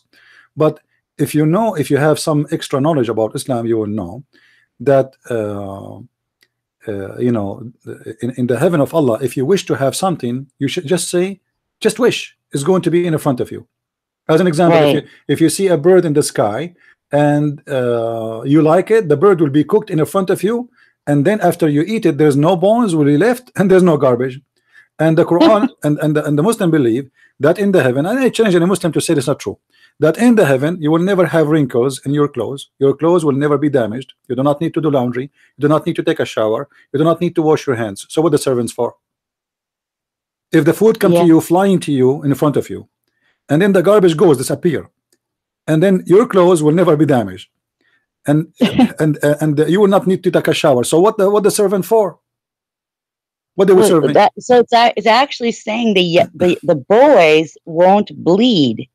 It says that. Yes, and the boys, they will not bleed. But the Muslim, they claim that those boys, the word bleeding here, which is an Arabic word, meaning bleed, from bleeding from blood.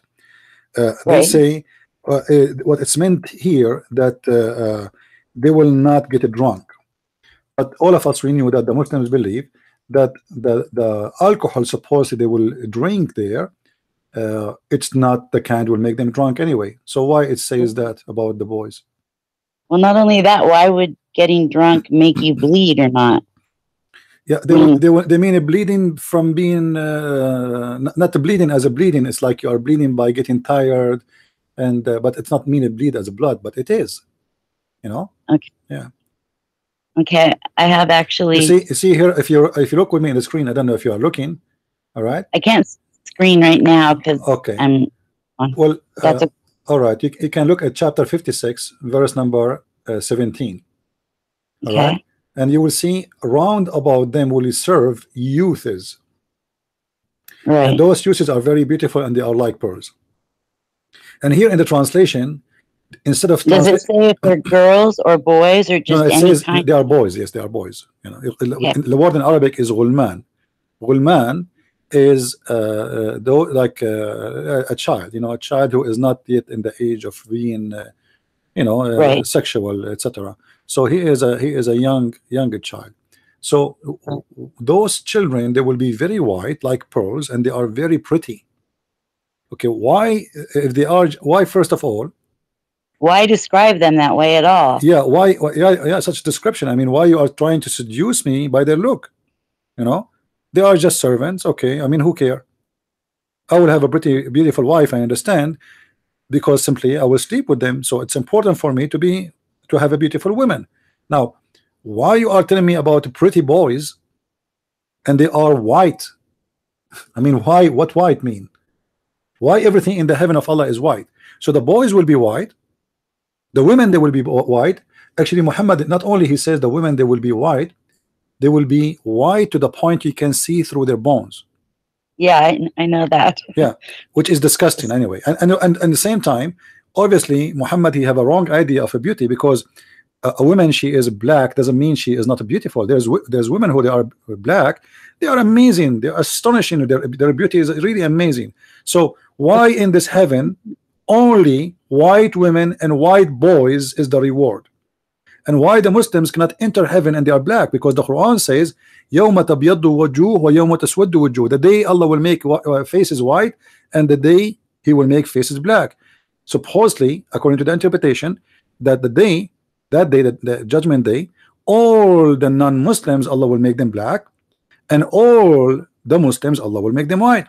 So you will be white before you enter heaven. Muhammad Ali would be made white before he went into heaven. You have to get to be white, otherwise you are not qualified. It is the KKK heaven. It is the KKK heaven, you know. So before you enter this heaven, Allah, He will change your color because you aren't qualified if you are black, and then the reward is inside is white creatures, white women, and they are white to the point you can see through their bones, which is very disgusting, very stupid. And it doesn't make sense.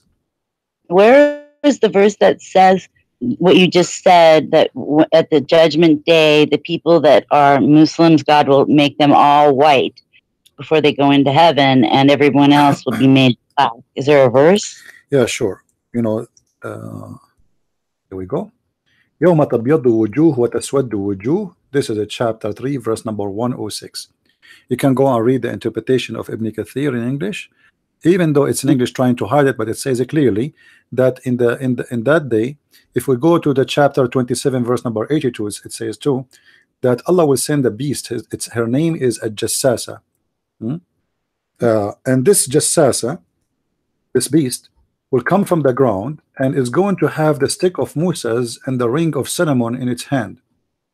And then the one it hit him in his face, he is a Muslim, is going to leave a small spot which is white, and then all his face will turn to be white, and then will hit the kafir, which me and you, with small spot, will make a small spot in our face, a black spot, and then our face will turn on our body too, all of us, we will turn black.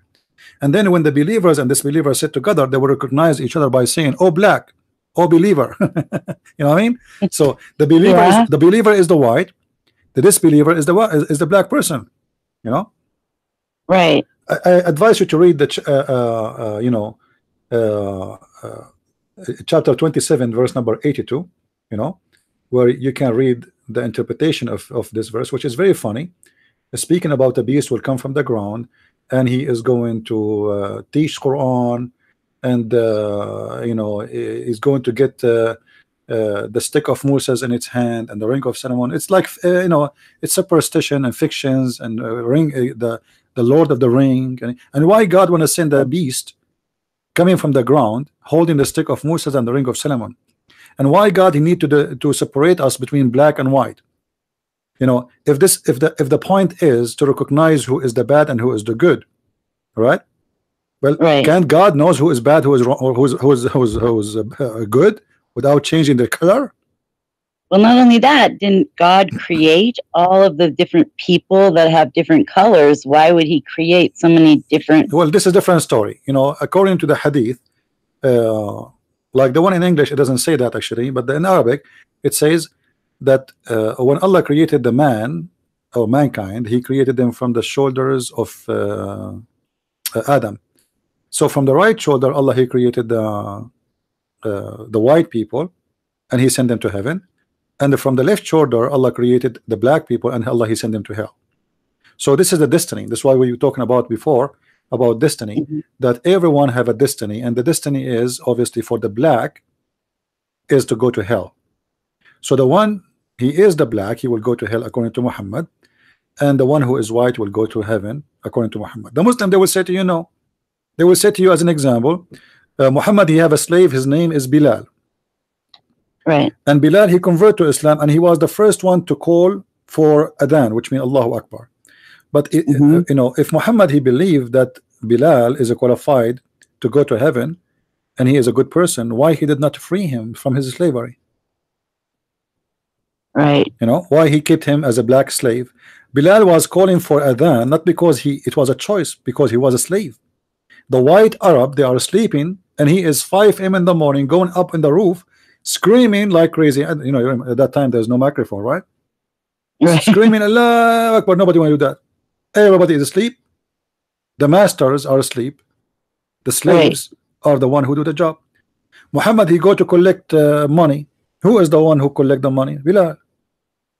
But do Bilal own any of the money? No. Do Bilal have a salary? No. He's a slave. You know. So that's in the hadith. Yeah, all the stories in hadith. You know, you will see Bilal.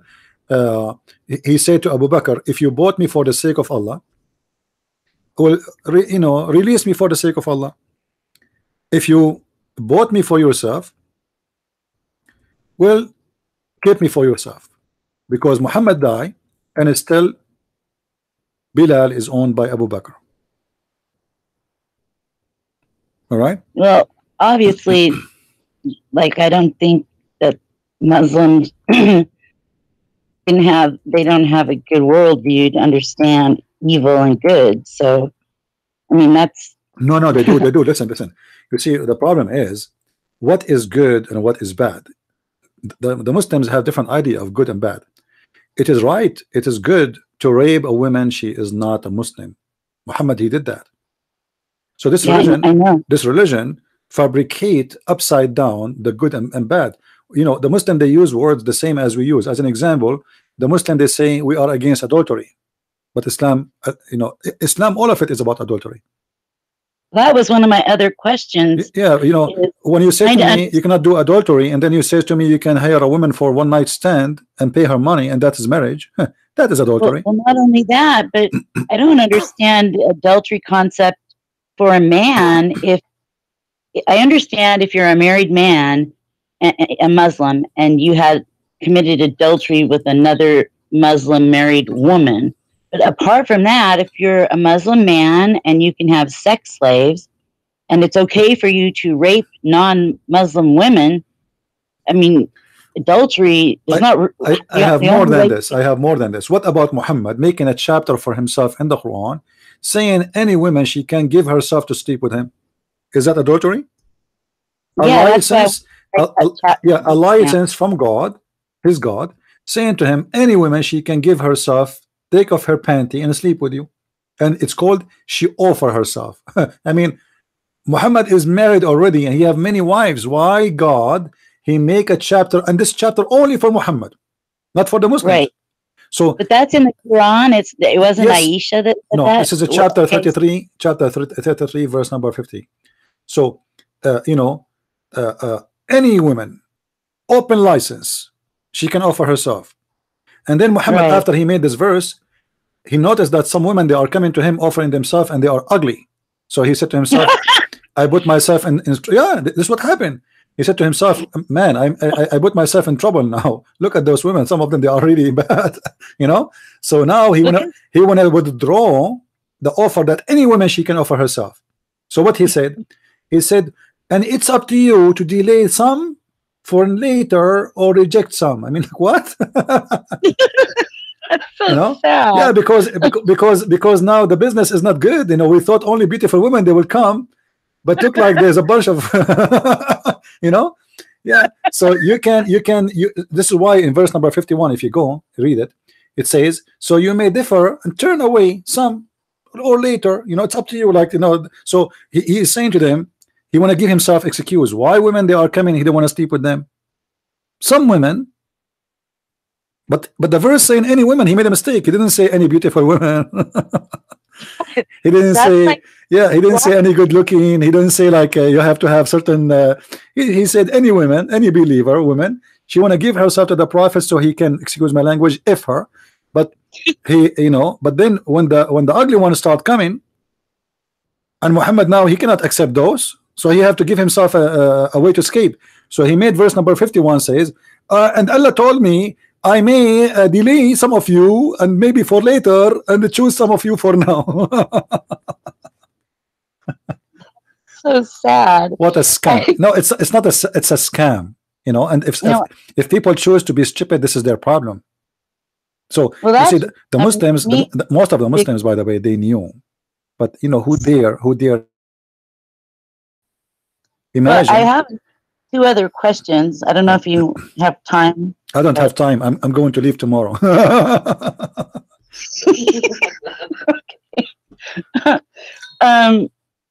I don't know. I know that, like, for female genital mutilation, that I know there's the passage that says, like, where Muhammad says when the two circumcised parts come together, and I know that there are, like, in the Sunnah where they recommend that female genital mutilation or whatever circumcision for women is recommended. But is there like a verse in the Quran that actually most of those things is in the hadith, you know. It's most, even Muhammad himself, you know, the Muslim, they claim that Allah he did some circumcision to Muhammad, you know.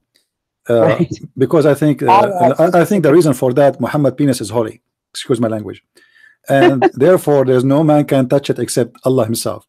So most of Islam is not really in the Quran. Quran is like a yellow pages, but it is made by a guy who don't speak good English like me. You know what I mean? Like if you try what's your name? Lori. Okay, I will put you with the letter A. So if people look for your name, they will not find you there. So this is exactly what the Quran is. It's a yellow pages book, and nothing is put in the right place. As an example, you know, you will see in the beginning of the Quran, it says that today Allah he completed your religion for you. You know? Okay, how you say I completed your religion for you, and this is in the beginning of the Quran. Today is religion is complete. How that can be? You know, this is a verse should be exist at the end of the Quran, and but the Quran's not in chronological order. That's the problem. There's like nothing. Nothing in the Quran is logical. You know, like here we go, chapter 5 verse number 3. It says You don't eat shish kebab, hummus, etc. There's things you eat and you don't eat. And then he says, and today I perfected the religion for you, completed your Islam for you. Okay, how you complete Islam for us in chapter 5 verse number 3? If Islam is completed in chapter 5 verse number 3, that's mean we have 109 chapters are not needed.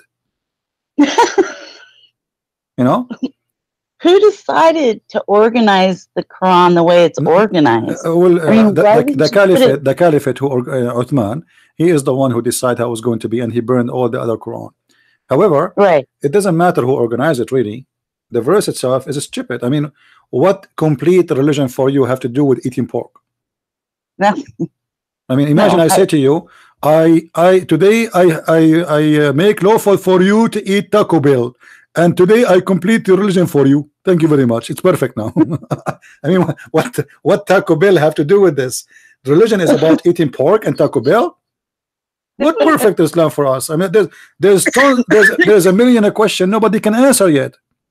Until now we are here questioning Muslims, saying who can answer us, and nobody can answer us. And today I completed your religion for you because you said to me you don't eat pork.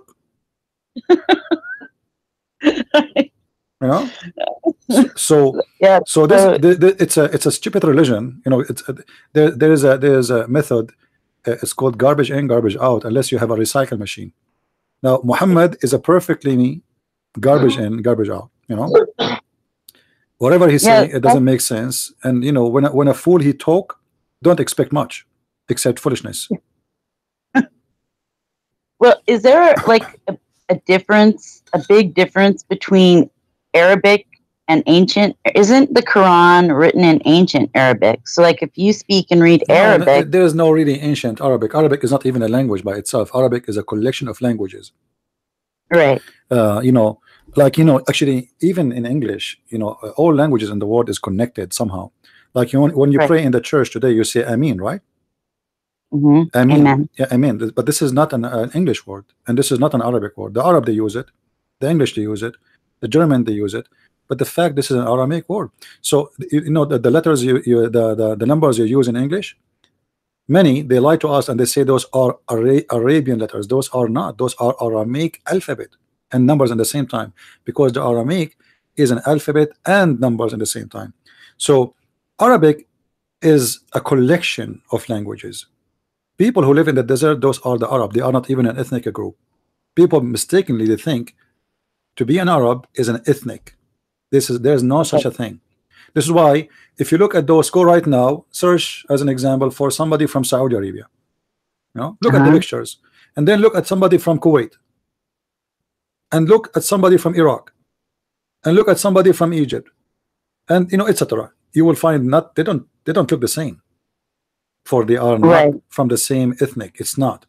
So what they have today, they have people who speak Arabic and they call themselves Arab just because of Islam. Just because they speak Arabic, they call themselves Arab. You will see a guy, a Somalian boy, who have nothing to do with the Arab, denying his African root, claiming that he is a white Arab, because they are, you know, what Islam does, make every Muslim, it's like an honor for him to be an Arab. You know, this is why you see when Osama bin Laden he went to Afghanistan, he became a big shot. Why? Because he's an Arab. Like, it's a big deal. I know a guy. He went to Bosnia, you know, in Sarajevo. He was a student. He's an Arab Christian, and he for some reason his family stopped sending money for him. You know, they cannot send money for him, so he's looking for a job. A friend told him, those people, they are looking for an imam in the mosque. He said, what? He said, do you like to work an imam in the mosque? Imam is the one who lead the prayer, right? He said, because you speak Arabic, you can do it. He said, but I'm not a Muslim. He said, who care? They don't know. They told me about this story. I said, shame on you, man. This, how you do that? So this guy, he went to the mosque and he went like for 6 months there. He is reading for them Quran, and he's told me, most of the time I'm saying things have not, it's not even in the Quran, like I'm just making fun of them, and nobody knows what I'm saying just because it's Arabic, and everybody say at the end when I finish, I mean, I said, okay, thank you, I have to go home now. So it was a, you know, they most of them, they have no idea what Islam is about, especially those who don't speak Arabic. Like if you go to countries like Indonesia, Europe, they praise Islam too much because of their ignorance. Right. The ones who speak Arabic is the most who laugh at Islam. But there's two kind of them. There's the one who laugh and is not shy of them, you know, shy of saying it. But most those, there will be people who live in the West, and there's people who laugh but secretly, because they will get killed if you say that in public. And that Right. that is you know, what the Muslims try to keep under the ground is not to give a freedom, because the second you give a freedom, Islam will collapse. I don't know if you saw in YouTube the strikes in Iran against the mullahs government. Right. All They shut those, down yeah, their internet. all of those on the street are against Islam. All of them. All of Right. them, you know. So just give a freedom and you will see Islam will collapse in Iran.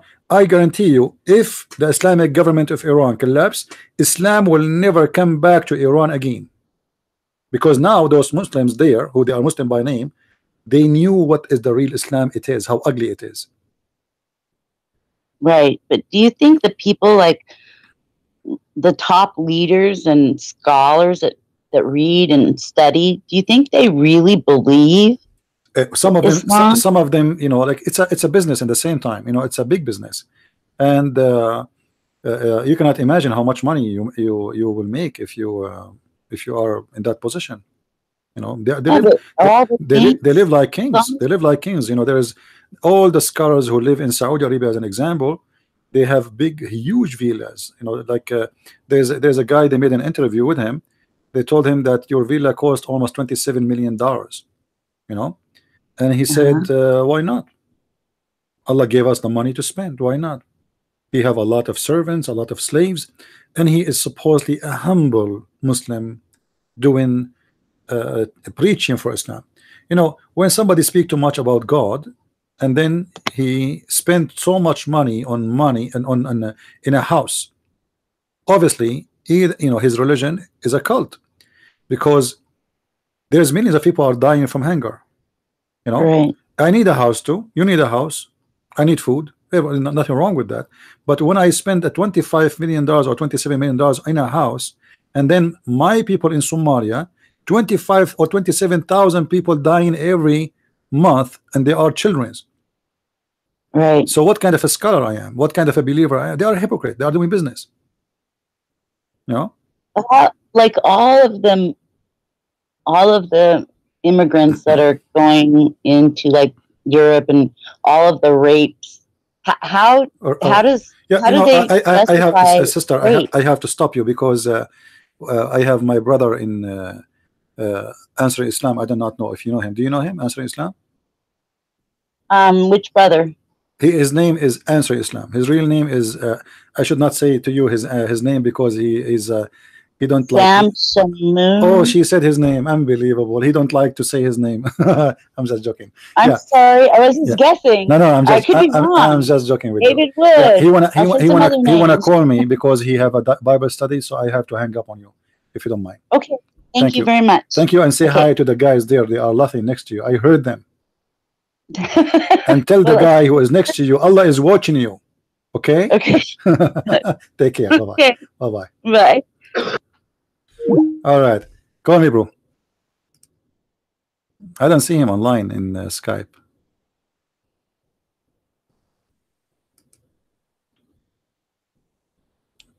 He's going to call me in Skype, or want to call me where?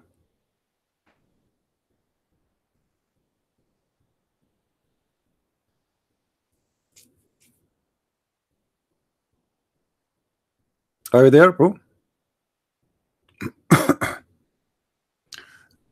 All right. Well, I don't know. You want to take over the chat room, or what you want to do? I don't see him in the chat room.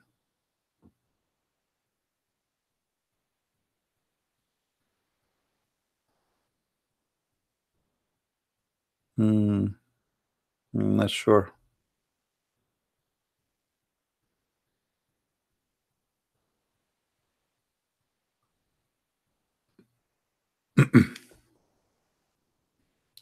Anyway, it's good to have people who call and ask questions, because that will, it's like, you have a million file in the shelf, and if nobody asks the question, that file will not be brought as a topic. So it's good always to have people to call and to ask questions, and for sure I have no problem to answer. All right, but I wish it is Muslims who will call. I want to see what the Muslims respond, but look like the Muslims, they will not do that, because they knew they are incapable of giving an answer for anything. After we close, then you will see the Muslims making comments saying Christian Prince is lying to you, you do not know anything, etc. But when we go on air, they disappear. It's like the mice and the cat.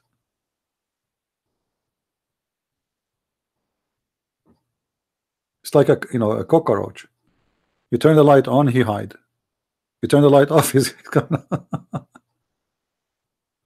Oh Lord. Any Abdul?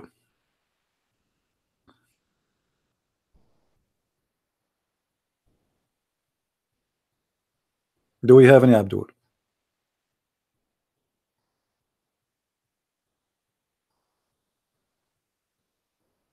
We are waiting for brother Sam Shamoun to call us. You want to share some with us? And by the way, I encourage you to join his Bible study. Sam Shamoun is a very passionate person, and he have a great knowledge in the Bible. So if you have questions about it, just be careful with him, because he don't have too much patience. He's not like me, but still, you will have a good time with him, and you will learn. Especially, like give him a question the Muslims they say about the Bible. You want to learn how to refute it, how to answer it. You are in the right place. All right. Why he left ABN? Well, why he will not? I mean, ABN, is it do he work there? No. I used to go there voluntarily. I don't go there too no more. But I don't like to talk about them. God bless them. God bless anyone who do a work of God. But nobody is perfect. So people, they might differ about things. It's okay. You do not need them. They do not need him. Right?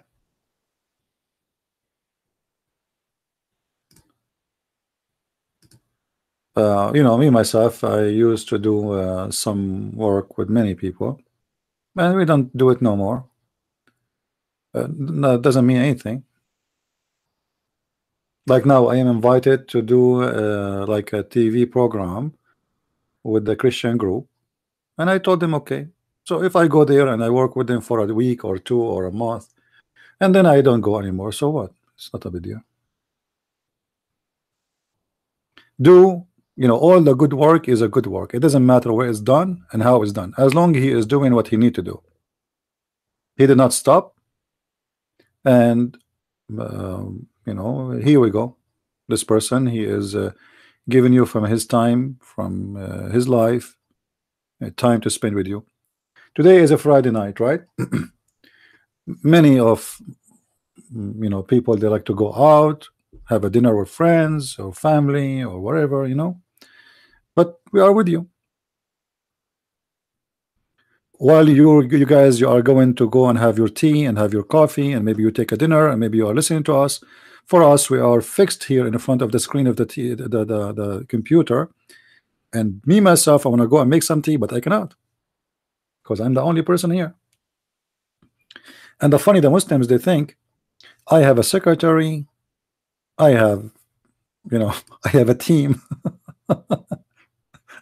I have an army work with me, but I understand why they think this way. They ask themselves, there's no way one person is doing all this work. But it doesn't matter what they think. The important is how many people they are going to watch this video and how much they will learn from it. As long as the message is delivered, it doesn't matter how you deliver it. And in case you do not know, if any of you would like to invite me to his church to do seminars, I'm willing to go, and it's for free. I don't charge money.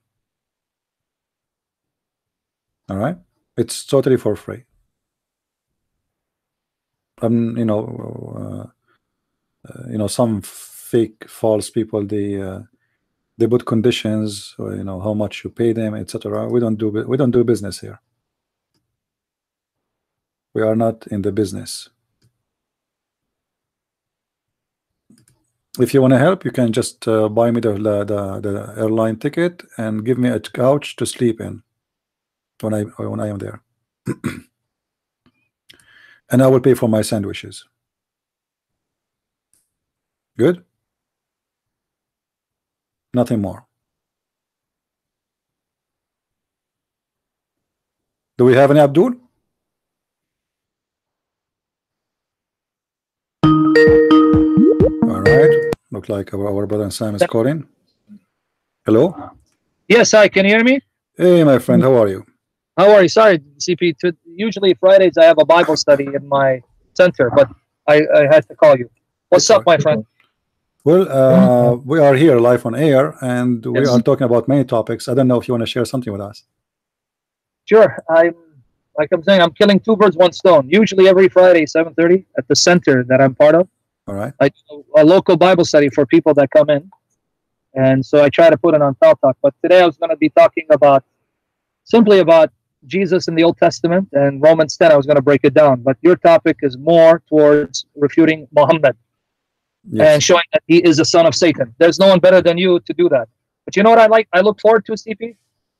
One day, you and me do a conference together. I would like to, you know, actually I'm going in a few days. I'm leaving the country. But maybe when I come back, maybe we can do something. Yeah, I'd love to. I'd love to see you in action in a live audience, because I saw a clip that you put. You were in Michigan. You were teaching a conference there. Actually, this is what it wasn't in Michigan. This is it was a stop for me in the airport of Michigan, but we did it in different state. It was a big group, churches, many churches. They are meeting in big hotel, and they invited me to make a speech about Islam there. Beautiful. Beautiful. May God keep open doors, and pray for me, CP, that God will use me this year mightily. And I mean, I left you a private message that says private. You saw it, right? In your Skype. I don't think so.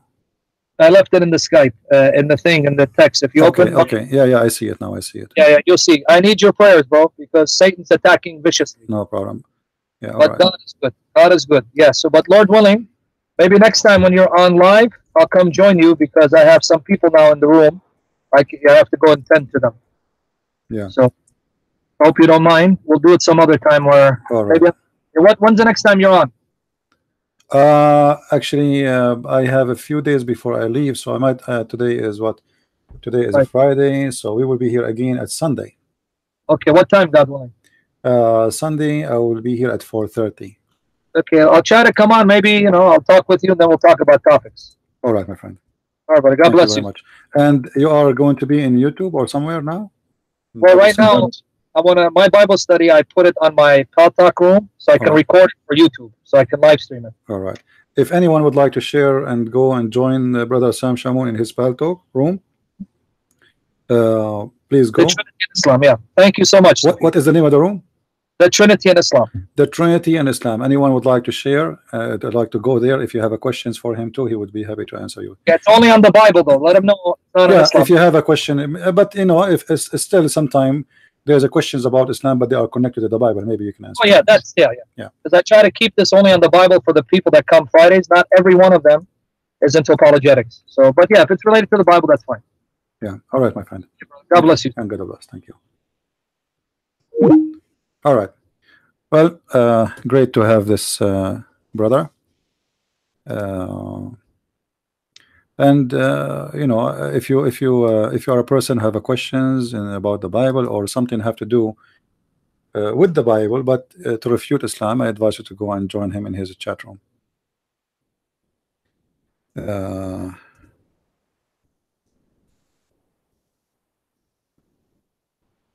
Now it is already 8:25 here, so I think it is time for me to go because I need to go.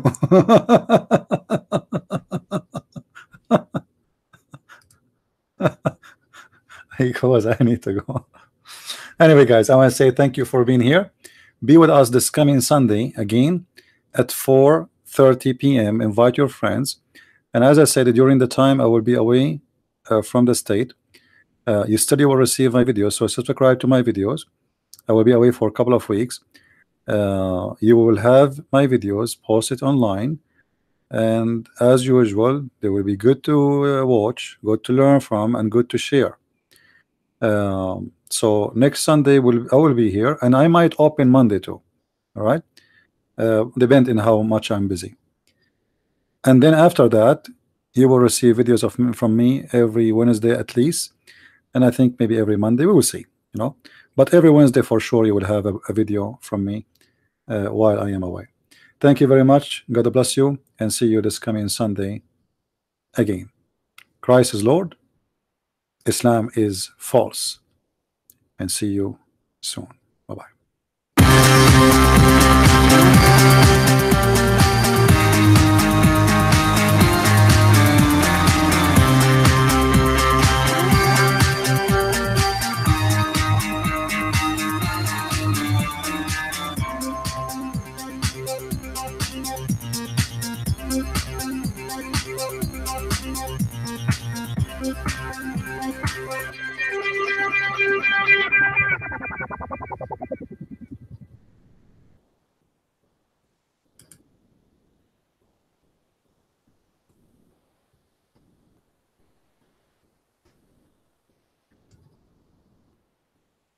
All right, we have to close the room here, guys. Sorry, I apologize. Thank you for being here, and I hope to see you this coming Sunday. If I can open the room, I will open it again. But now most of you knows where is my YouTube, so subscribe there for better following of what we do. All right, God bless, and see you soon again. Bye-bye.